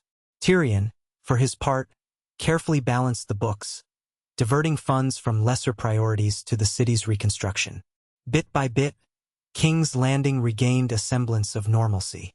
In the thick of these efforts, Sansa announced that she would soon return to Winterfell. The news did not come as a surprise. She had stayed in the capital far longer than she originally intended, but Jon felt a pang of regret. She told him of the Northern Lord's letters, urging her to come back and resume direct rule. Winter was receding, but there was still much rebuilding to be done in the north. Fields had to be tilled, roads repaired, defenses maintained. Though Jon was king of the Seven Kingdoms, Sansa was Lady of Winterfell, and her responsibilities called her home. One crisp morning, a small farewell gathering was held in the Red Keep's courtyard. Sansa would depart with a modest retinue of northern soldiers. She stood near her horse, looking composed yet faintly sad. Jon approached, wearing his Stark Targaryen cloak, and placed a hand on her arm. "I wish you could stay longer," he said, his voice low. "Your counsel has been invaluable." She offered him a wistful smile. "And your realm has grown quieter since we reached an accord with Yara. You have Tyrion, Davos, and Gendry. They're good allies. You'll manage. Besides, the North needs me. I can't leave Winterfell to flounder." Jon nodded, then surprised her by drawing her into an embrace. She hugged him back, her cheek against his shoulder. "Stay safe," Jon murmured. "If you need anything, gold, men, supplies, send word. I'll help however I can." Sansa released him, brushing a stray lock of auburn hair from her face. "And you do the same. The king can still call on the North. Remember that, brother." Her expression softened as she noted the flicker of sorrow in his eyes at the word brother. Despite the truth of his parentage, they were siblings in all the ways that mattered. He nodded gratefully. Then she mounted her horse, lifting her gloved hand in farewell. The gates opened and the northern column rode out of the Red Keep, passing through the city's streets amidst curious onlookers. Jon stood on the battlements and watched until the last riders disappeared. The city seemed quieter, emptier without Sansa's presence. A twinge of loneliness passed through him, but he swallowed it and turned back to his duties. The realm would not govern itself. As the weeks melted into months, King's Landing continued to grow stronger. The twisted skeletons of burned buildings were torn down, replaced by simpler but sturdier structures. Merchants began to arrive from other parts of Westeros, seeking profit in the slowly reviving capital. Taverns and inns sprang back to life, hosting laughter instead of screams. The nights no longer echoed with terror but with music, albeit subdued. Jon did not delude himself into thinking all was well. The crown's resources were still stretched. Some lords grumbled about the new taxes used to fund the city's reconstruction. Others whispered that a Targaryen king was bound to follow the path of his forebears, that all the talk of justice would fade once he solidified power. Jon pushed such rumors aside, focusing on the tangible good he could do each day. If in time his actions did not silence the doubters, no words ever would. Late one evening, Jon found himself in the gardens, pacing among the moonlit hedges. He'd spent the entire day in audiences, settling disputes over land titles and trade routes. Even after all the turmoil, the petty quarrels of highborn families never ceased. He needed the fresh air and solitude. The lamplit windows of the Red Keep glowed faintly in the darkness behind him, but the gardens felt removed from all that. As he walked, boots crunching softly on the gravel path, he was startled to see a faint figure seated on a stone bench beneath an arbor of wisteria vines. The pale blossoms drifted in the breeze, and the figure's blonde hair caught the moonlight. Jon almost reached for his sword out of habit, before realizing it was Tyrion. "Couldn't sleep?" Jon asked quietly, approaching. Tyrion lifted his head, eyes shadowed. He held a half-empty wine cup, Sleep rarely comes easily these days, Your Grace. Too many ghosts wander these halls. Jon sat down next to him, catching the scent of night-blooming flowers. You did your best to rid this place of ghosts, Tyrion. Tyrion gave a dry laugh. Yet some ghosts live inside our heads, not the stones. He took a sip of wine. Shall I pour you a cup? Jon shook his head. No, thank you. They sat in companionable silence for a moment, the leaves rustling overhead. Tyrion's eyes drifted over the dark silhouettes of the castle towers. It's strange, he mused. When I first came to King's Landing many years ago, I was just a Lannister princeling with no real power. Then I became the hand of the king under Joffrey, tried my best to keep him from madness. I failed. Then I served Daenerys, believing I could guide her better nature. And I failed again. Now I serve you, the reluctant king who never desired this throne. I sometimes fear I shall fail a third time. Jon studied him. You haven't failed me. Not yet, at least. Tyrion's mouth twitched. High praise indeed. He looked at Jon more seriously then. Do you ever consider letting someone else rule? Handing over the crown to Sansa, or Gendry, or anyone else? Jon exhaled. I thought of abdicating before, but the realm wouldn't benefit from another power vacuum. Sansa doesn't want the Iron Throne, and the lords wouldn't unite behind Gendry, bastard-born or not. Even if they did, he's new to politics. If I walk away now, all these fragile alliances could crumble. Tyrion nodded slowly. So you bear it for them because you believe no one else can. I bear it because I must, Jon said. He looked at Tyrion, his gaze unwavering. You've led me well, Tyrion. If you have regrets, don't let them blind you to what you've accomplished here.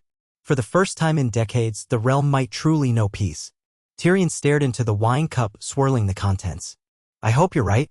Sometimes I can almost feel it, like a whisper of spring after a harsh winter. He set the cup aside, letting out a long breath. But I can't shake the feeling that something else stirs in the shadows. Maybe it's just the nature of this place. Jon knew what he meant. Westeros had rarely known lasting peace. Even when times seemed calm, old grudges festered. Still, they could only forge ahead. We'll face it when it comes, Jon said softly.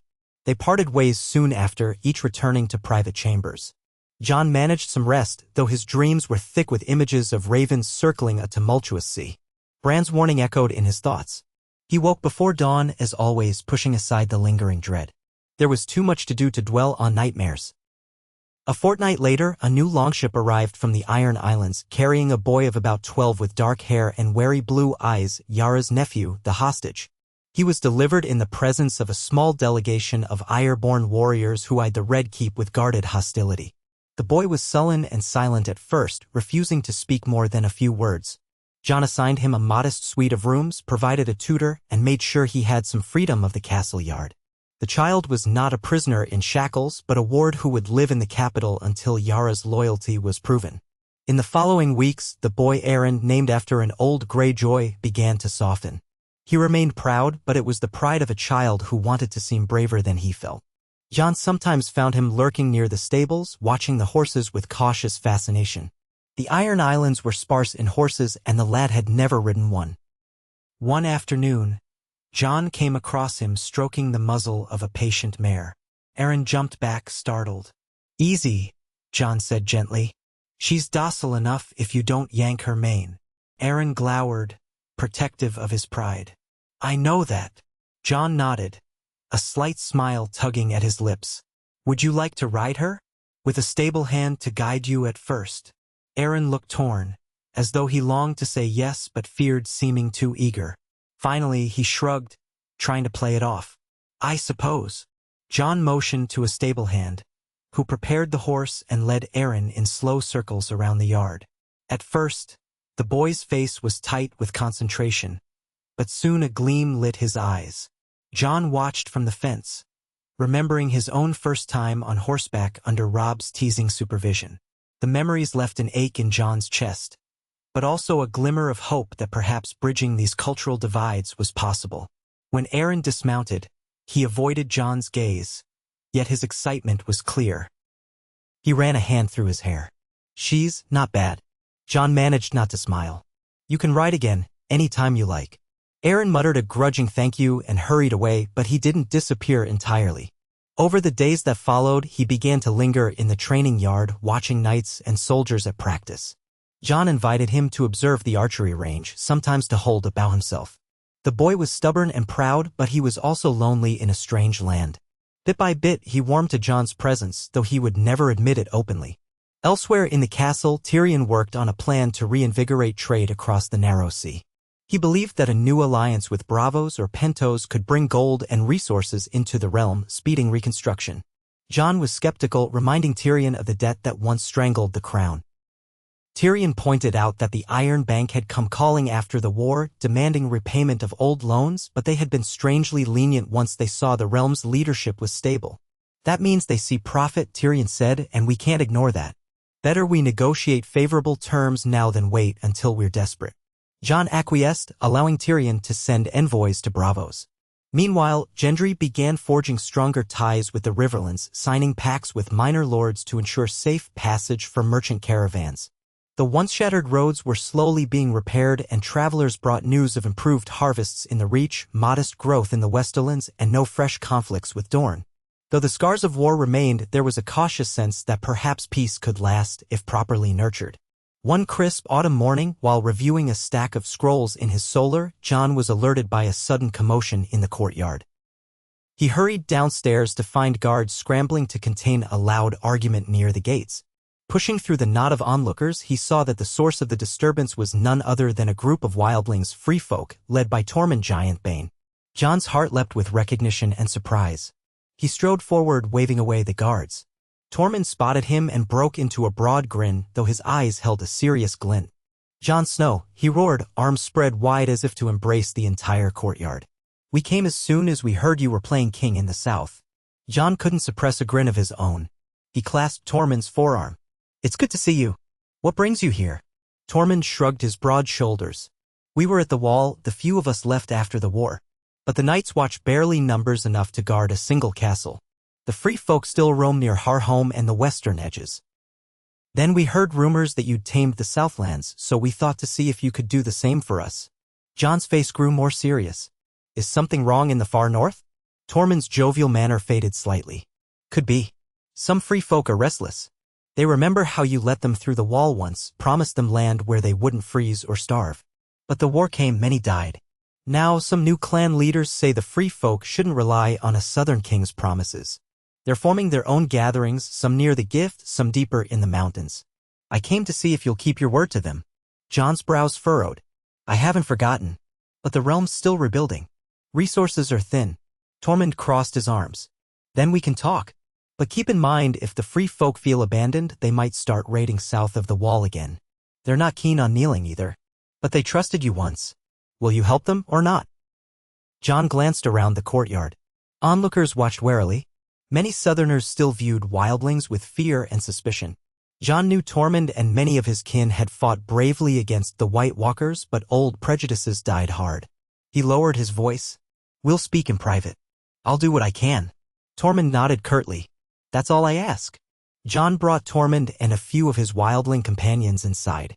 He had Tyrion meet them, and soon Gendry joined as well. They gathered in a lesser hall to avoid the formalities of the throne room, and Jon listened as Tormund explained the situation. Pockets of free folk scattered beyond the wall, some closer to the wall, some deeper in the wilderness. They needed basic goods to survive a harsh winter.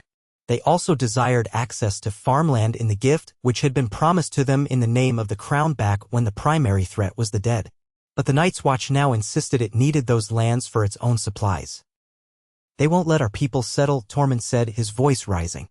"They say the king in the south can't speak for the Night's Watch. That we're still free folk and unwelcome." Tyrion tapped his fingers on the table. "The Night's Watch is meant to protect the realm. They should follow the king's command, but they do have a certain autonomy, especially regarding the Gift. That land was granted to them thousands of years ago." Jon knew the old charters. The Gift belongs to the Night's Watch. But the free folk helped save the realm from the army of the dead. I swore we'd not forget their aid. We must find a compromise. Tormund's face softened a fraction. Compromise? That's a fancy word for giving a little and taking a little, eh? Jon nodded. Yes. Tormund scratched his beard. I suppose we could share farmland with the Black Brothers, some free folk to do the labor, some sheriff crops to the watch. But the free folk won't want to be lorded over. Gendry spoke up. Maybe we can officially lease some parcels of land to certain clan leaders. They produce a portion of grain for the watch. They keep the rest for themselves. That way, it's not the Watch or the Crown claiming them as subjects, just an arrangement of mutual benefit. Tormund eyed Gendry, clearly not used to dealing with a blacksmith-turned-lord. If you can put that in words that don't sound like fealty, maybe it'll work. Tyrion scribbled notes, looking thoughtful. We can phrase it as an agreement between equal parties. The Night's Watch retains legal ownership of the land, but the free folk have usage rights. In exchange, they provide a share of the harvest. That share helps feed the Watch, which is woefully undermanned. Jon nodded. We'll need to send an envoy to the Wall, speak with the Lord Commander. Who is that, now? Tormund snorted. A fellow named Allard. Young, not much older than a boy, but the Black brothers chose him after the war because no one else wanted the job. Jon sighed. We'll send a letter and see if he's willing to meet. Perhaps at Castle Black or at Winterfell. I'll ask Sansa to mediate if needed. She's closer to the region and the free folk might trust her because she's my sister. Tormund grinned. And because the Lady of Winterfell survived all sorts of horrors. She's got steel in her, that one? Jon allowed himself a small smile. Yes, she does.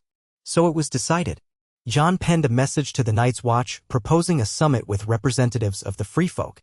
Tormund agreed to take the news back north, though he first insisted on sharing a feast with Jon and a few of his wildling friends, regaling them with boisterous stories in the castle's lesser hall. That evening, the corridors rang with Tormund's laughter, a sound that startled many courtiers and used to wildling merriment. Jon joined for a while, letting the man's warmth dispel some of the gloom that always hovered in the corners of his mind. When Tormund left, promising to return once the Watch responded, King's Landing settled again into its routine.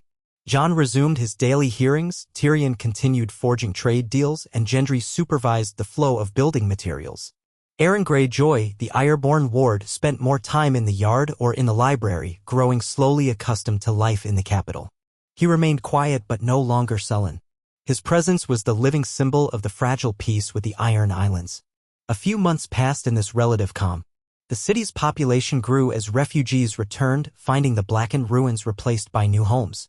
Farms in the Crownlands began producing enough surplus to supply the markets. The threat of the ironborn raids tapered off to nothing. Even the rumors of discontent among certain lords seemed to fade. It was as if Westeros was finally breathing again after years of war. Then, on a crisp morning late in autumn, a ship bearing the colors of House Martell appeared in Blackwater Bay. Dorne had remained aloof from many of the kingdom's recent intrigues, though they had nominally recognized Jon's kingship. The arrival of a Martell banner suggested something significant. Jon greeted the envoy in the throne room, curious about the purpose of the visit. The Dornish ambassador, an older man with a neatly trimmed beard, bowed low and introduced himself as Oberyn Dane, a distant cousin of the late Arthur Dane. He carried a sealed letter from the ruling princess of Dorne, which he presented to Jon. The letter contained a formal greeting, along with news that Dorne wished to host a grand summit for all the major lords of Westeros, a meeting in Sunspear to celebrate the new peace and discuss future cooperation. Jon studied the parchment, noting the elegant script. Why now? Jon asked, looking up at the ambassador. Dorne has long resisted open relations with the rest of the realm. Dane spread his hands in a disarming gesture. Princess Arianne Martell believes the time is ripe. Dorne has had its fill of wars and deceptions. She wishes to reaffirm ties with the crown to ensure our region is not overlooked.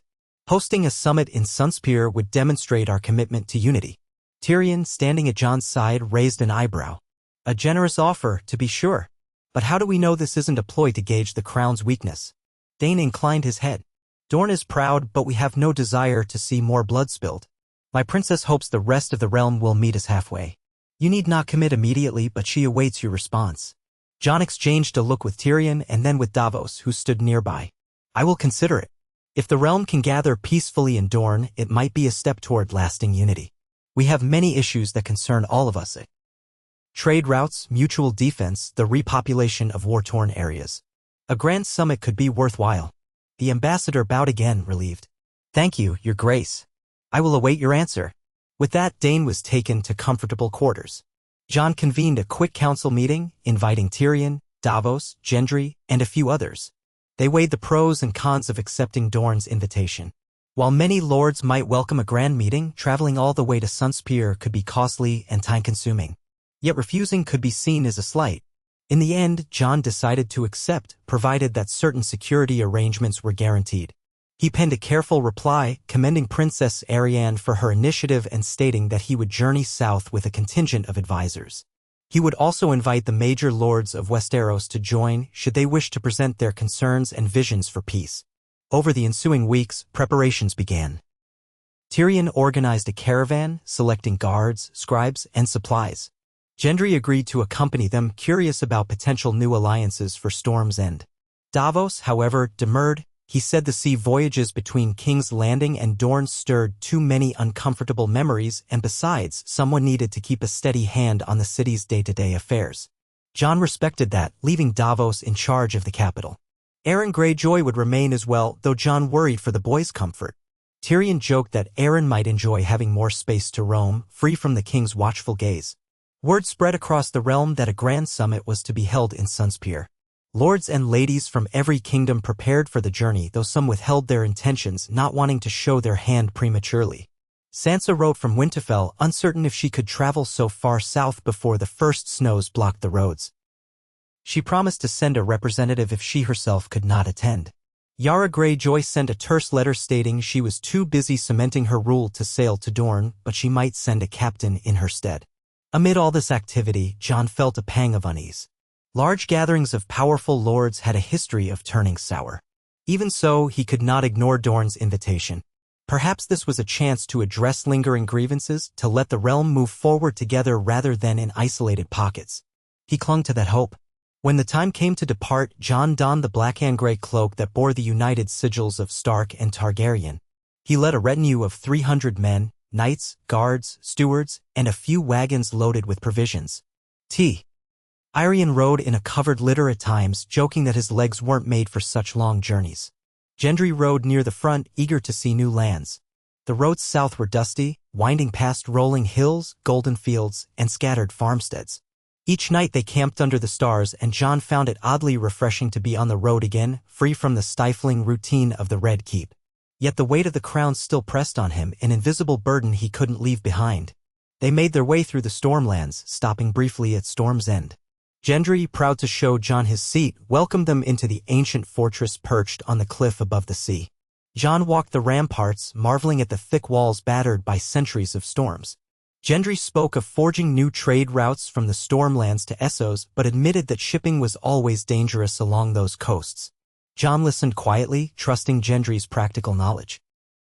He recalled how improbable Gendry's journey had been, an unacknowledged bastard of Robert Baratheon, now the recognized Lord of Storm's End. If the realm could accept Gendry, perhaps it could accept other changes, too. After a few days of rest, they continued south, crossing into the Dornish marches.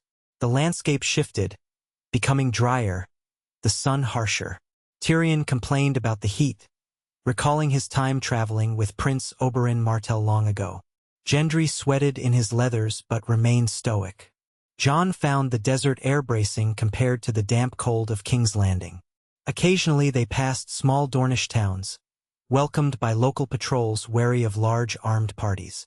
But word of the summit traveled swiftly, and these patrols allowed them through once they recognized the royal banner. At last, they reached Sunspear, the capital of Dorne, a sprawling fortress of pale stone and slender towers overlooking the shimmering sea. The architecture was unlike the rest of Westeros. Elegant archways, shaded courtyards with pools of cool water, bright tiles reflecting the sunlight. Jon's caravan approached the main gates where Dornish spears stood in ranks, their commanders eyeing the newcomers with professional curiosity. A herald stepped forward, announcing the arrival of King Jon Targaryen-Stark. Within moments, Princess Arianne Martell emerged, accompanied by her own retinue. She was a striking woman in her early 40s, with dark hair coiled into braids and eyes that gleamed with intelligence. She wore flowing silks in the Martell colors red and gold and carried herself with the effortless grace of someone used to being heated. As Jon dismounted, she inclined her head in a measured bow, a half-smile on her lips. "Your Grace," she said. "Welcome to Sunspear." Jon returned the courtesy. "Princess Arianne, thank you for inviting us." She extended a hand, gesturing at the fortress walls. "Come inside. Rooms have been prepared for you and your companions." Other lords have begun to arrive, eager for the summit. "We've arranged feasts, discussions, and hopefully decisions that will benefit all."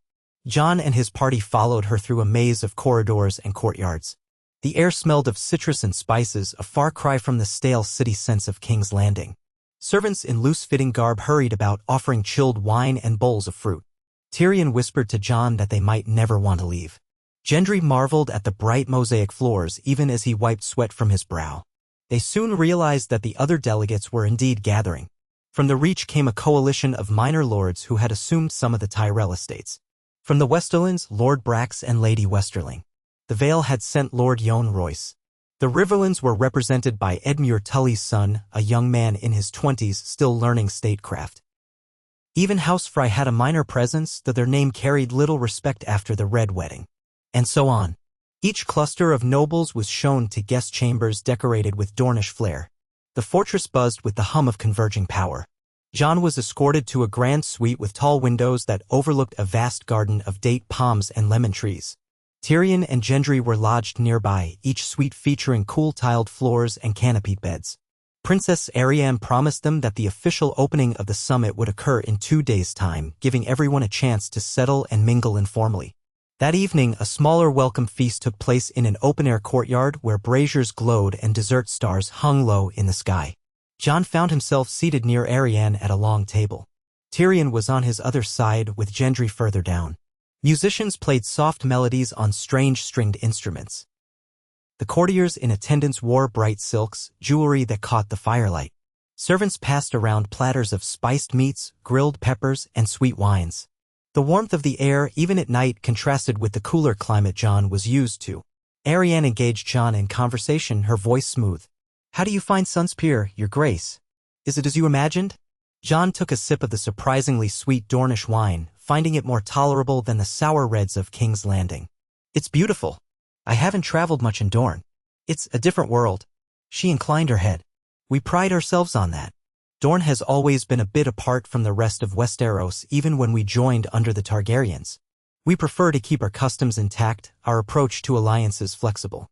Tyrion chimed in, swirling his cup. "I recall that Dorne was the one region never fully conquered by dragons, only brought in through marriage alliances." Arianne raised a brow. "A wise observation, Lord Tyrion. So you see why we might prefer negotiation over direct conflict." Jon nodded, understanding the subtext. "And yet you opened your gates to us now, inviting all the lords of Westeros." Arianne took a bite of roasted pepper, then dabbed her lips with a cloth. "There comes a time when isolation does more harm than good. Dorne suffered in the wars, our trade routes disrupted, our people forced to stay vigilant. We can't thrive if the rest of the realm is in chaos. Besides, you're not the conqueror your ancestors were. By all accounts, you value peace. We want to see if that's truly so." Jon met her gaze. "I do value peace, princess. Though I've learned it requires constant vigilance, sometimes harsh choices." "Indeed," Arianne said, an enigmatic glint in her eyes. "Perhaps together we can make those choices bear sweeter fruit." Their conversation turned to the practical concerns of the summit. Trade agreements, territorial disputes in the marches, possible alliances or marriages among the great houses. Jon felt a flicker of discomfort at the mention of marriages. Arianne seemed to watch him closely when the topic arose, but he kept his features neutral. He had no desire for a political match, though he knew many lords would see it as their right to propose such deals. He moved the conversation along to less personal matters. After the feast, Jon wandered the courtyard, observing the mingling of nobles beneath the lantern-lit arches. Tyrion had already slipped away, possibly to sample more Dornish wines or find intriguing company. Gendry was deep in conversation with a lady from the Reach who appeared fascinated by his straightforward manner. Jon caught sight of Arianne Martell speaking with a tall, broad-shouldered Dornishman. She briefly glanced Jon's way, a knowing spark in her eyes, before returning to her conversation. He wondered if she was testing him somehow. He retired to his chambers, feeling the day's heat finally begin to fade from his skin. Before closing the shutters, he gazed out over the moonlit garden. Palm fronds rustled in the gentle breeze. Somewhere, water trickled in a fountain. The hush of the night stood in stark contrast to the city outside. He thought of Sansa, of the north, of Tormund's free folk. He felt an odd pang of guilt that he was here, sipping sweet wine and admiring exotic beauty, while so many across the realm still struggled. Yet he had come for them, to secure alliances and prevent further wars. That, he reminded himself, was worth whatever discomfort he felt. In the days that followed, more lords arrived, swelling the population of Sunspear's guest wings and outlying lodges. The atmosphere was tense but hopeful. Old foes came face to face in the corridors, some exchanging stiff courtesies, others ignoring one another. Jon spent hours in private meetings listening to grievances that might otherwise have festered into violence, border disputes, revenge feuds, demands for compensation from the war. Tyrion helped navigate these discussions, employing his wit to defuse hostilities. Gendry, too, lent a helping hand, bridging the gap between nobility and the commoners who had suffered. At last, the formal summit began in a grand hall within Sunspear's inner keep, a tall chamber with slender columns open to the sea breeze on one side. Princess Arianne presided, with Jon seated to her immediate left. The lords assembled in concentric circles of chairs, each with a view of the raised dais. For days they debated trade policies, shipping lanes, terms of justice for war crimes. At times the arguments grew heated, but cooler heads prevailed, mostly thanks to Jon's steady hand and Arianne's calm reminders of mutual benefit. Some progress was made. Agreements for safer roads, for establishing fair courts that spanned regional lines, for limiting the private armies of lesser lords who might otherwise foment rebellion. Yet beneath the surface of these diplomatic talks, Jon sensed an undercurrent. Certain lords eyed him with suspicion, as though waiting for a sign that he was no different from a conquering Targaryen. Others seemed more concerned with personal gain, using the summit to jockey for power. And Arianne herself, while gracious, sometimes gave him the impression that she was testing his boundaries. She often steered conversations toward the idea of a stronger bond between Dorne and the crown. Once or twice, she hinted at how her own marriage prospects remained open, though she didn't press the issue. After another long day of negotiations, Jon stepped out onto a terrace high above Sunspear's walls, hoping to catch a moment's peace. The sun was setting, casting a fiery glow across the desert horizon. He leaned on the parapet, letting the evening breeze cool his brow. Footsteps sounded behind him, soft on the tiled floor. Glancing over his shoulder, he saw Arianne approach, her gown flowing. "King Jon," she said, her tone lighter than it had been in the hall. "Hiding from your subjects?" He turned back to the horizon, just taking a moment to breathe. "You manage these gatherings well, Princess." She came to stand beside him, resting her hands on the warm stone. "We both know diplomacy can be exhausting, but it's necessary if we want more than empty treaties." He nodded, watching the sun sink lower. "I'm grateful for Dorne's hospitality. I hope we can make lasting agreements." Arianne regarded him sidelong. "And what of a more personal agreement, Your Grace? Between you and me, or between our houses?" Jon felt the question land. He kept his face composed. "I'm not sure I follow." She smiled wryly. "I'm sure you do. The realm gossips. They say the king has no queen. They wonder if Dorne and the crown might unify in a more tangible way." Jon's pulse quickened, though he forced himself to stay calm. "You're direct, Princess." She shrugged, turning her gaze to the horizon. "I'm a Martell. We don't like dancing around truths forever. My father once betrothed me to Viserys Targaryen. That ended poorly. But times change. Dorne stands now at a crossroads, wanting to integrate with the realm but also preserve its identity. A royal match could cement that balance." Jon tightened his jaw, recalling how many marriages in Westeros were purely political. "I respect you, Princess, but I took no pleasure in my last entanglement with Targaryen lineage. I'm not keen on forging alliances through marriage." Her voice was measured with a hint of understanding. "I know about Daenerys Targaryen, her short rule, the tragedy that followed. This would be different. We're not strangers to each other's ways, but I won't press you if you're unwilling." Jon let the silence stretch for a moment. "It's not that I reject the idea of an alliance with Dorne, but marriage, that's a different matter. My heart isn't in it." Arianne nodded slowly, pushing off from the parapet. "I can respect that, though I caution you that the realm might see a royal marriage as a sign of stability, and your refusal to wed as a sign of insecurity." He closed his eyes for a moment, absorbing her words. "I'll bear that weight. For now, let's focus on the practical treaties. If in the future something changes, I'll consider it." She studied him in the fading light. "Very well, King John. I won't chase a man who won't be chased. But do think on it." With that, she drifted away, leaving John alone with his thoughts. He exhaled slowly, relieved the conversation hadn't escalated into pressure or threat. Yet he couldn't entirely dismiss the reality that a king was often expected to marry. He shook the thought away, watching the final sliver of sun vanish behind the dunes. The summit continued for another week. Tensions rose and fell like the tides. Several lords from the Reach clashed with the Marcher lords over grazing lands. A minor dispute arose between a bannerman of the Westerlands and a Riverlands envoy over which side held rightful claims to certain border villages. Jon mediated as best he could with Tyrion's help. Gendry forged new trade alliances for Storm's End. In the evenings, feasts and entertainments offered a chance to unwind, though Jon found them draining rather than relaxing. Finally, on the summit's last day, the major lords signed a collective accord, an agreement of mutual defense, improved trade routes, and standardization of laws against banditry and organized raids. It was not a perfect solution to every problem, but it was a step toward a more unified realm. Jon and Princess Arianne exchanged formal words of thanks and parted amicably. She did not mention marriage again, but her lingering gaze told him the door remained open. With that, the summit ended. Caravans packed their belongings, knights strapped on armor, and the colorful swirl of banners departed Sunspear one by one. Jon's party lingered an extra day to tie up final details. Then they too set out, bidding farewell to the desert fortress. The journey back to King's Landing felt slower, for the roads were clogged with returning nobles and their retainers. But the mood was generally upbeat, as though most believed this gathering had strengthened ties rather than frayed them. As Jon's caravan approached the city weeks later, he tried to gauge whether the summit had truly brought a new era or merely postponed new conflicts. Tyrion was more optimistic, pointing out how trade was likely to improve. Gendry thought the Marcher lords might still cause trouble, but for now, they had reason to keep peace. Jon nodded, hoping they were right.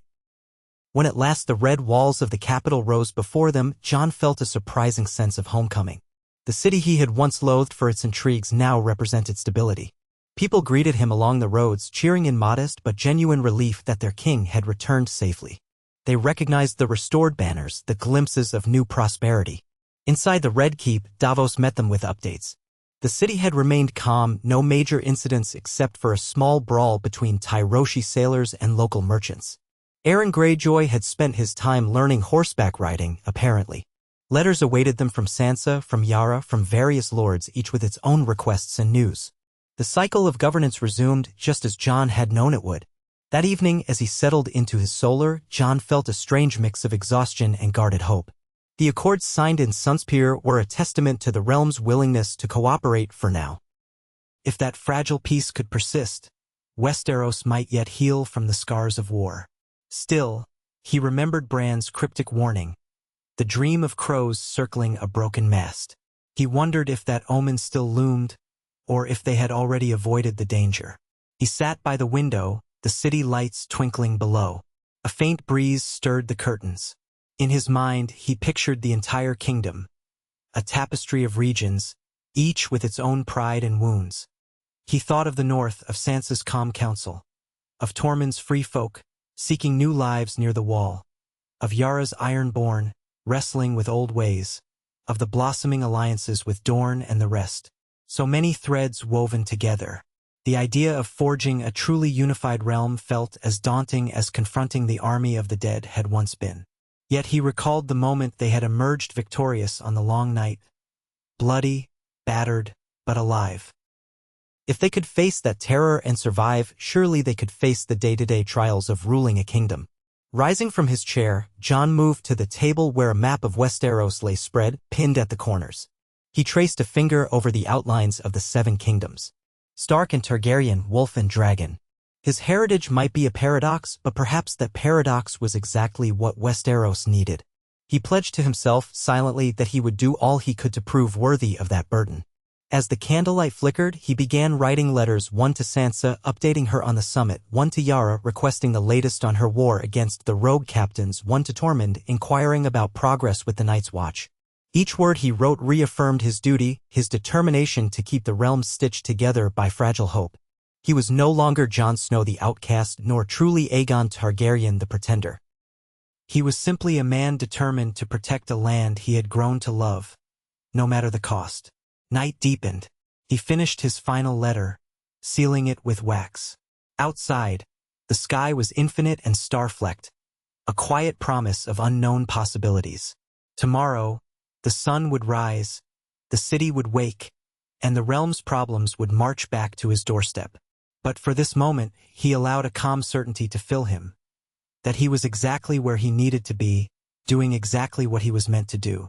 He blew out the candle, took one last look at the faint glow of torchlit streets below, and whispered a silent vow to the memories of those who had fought and died for a better world.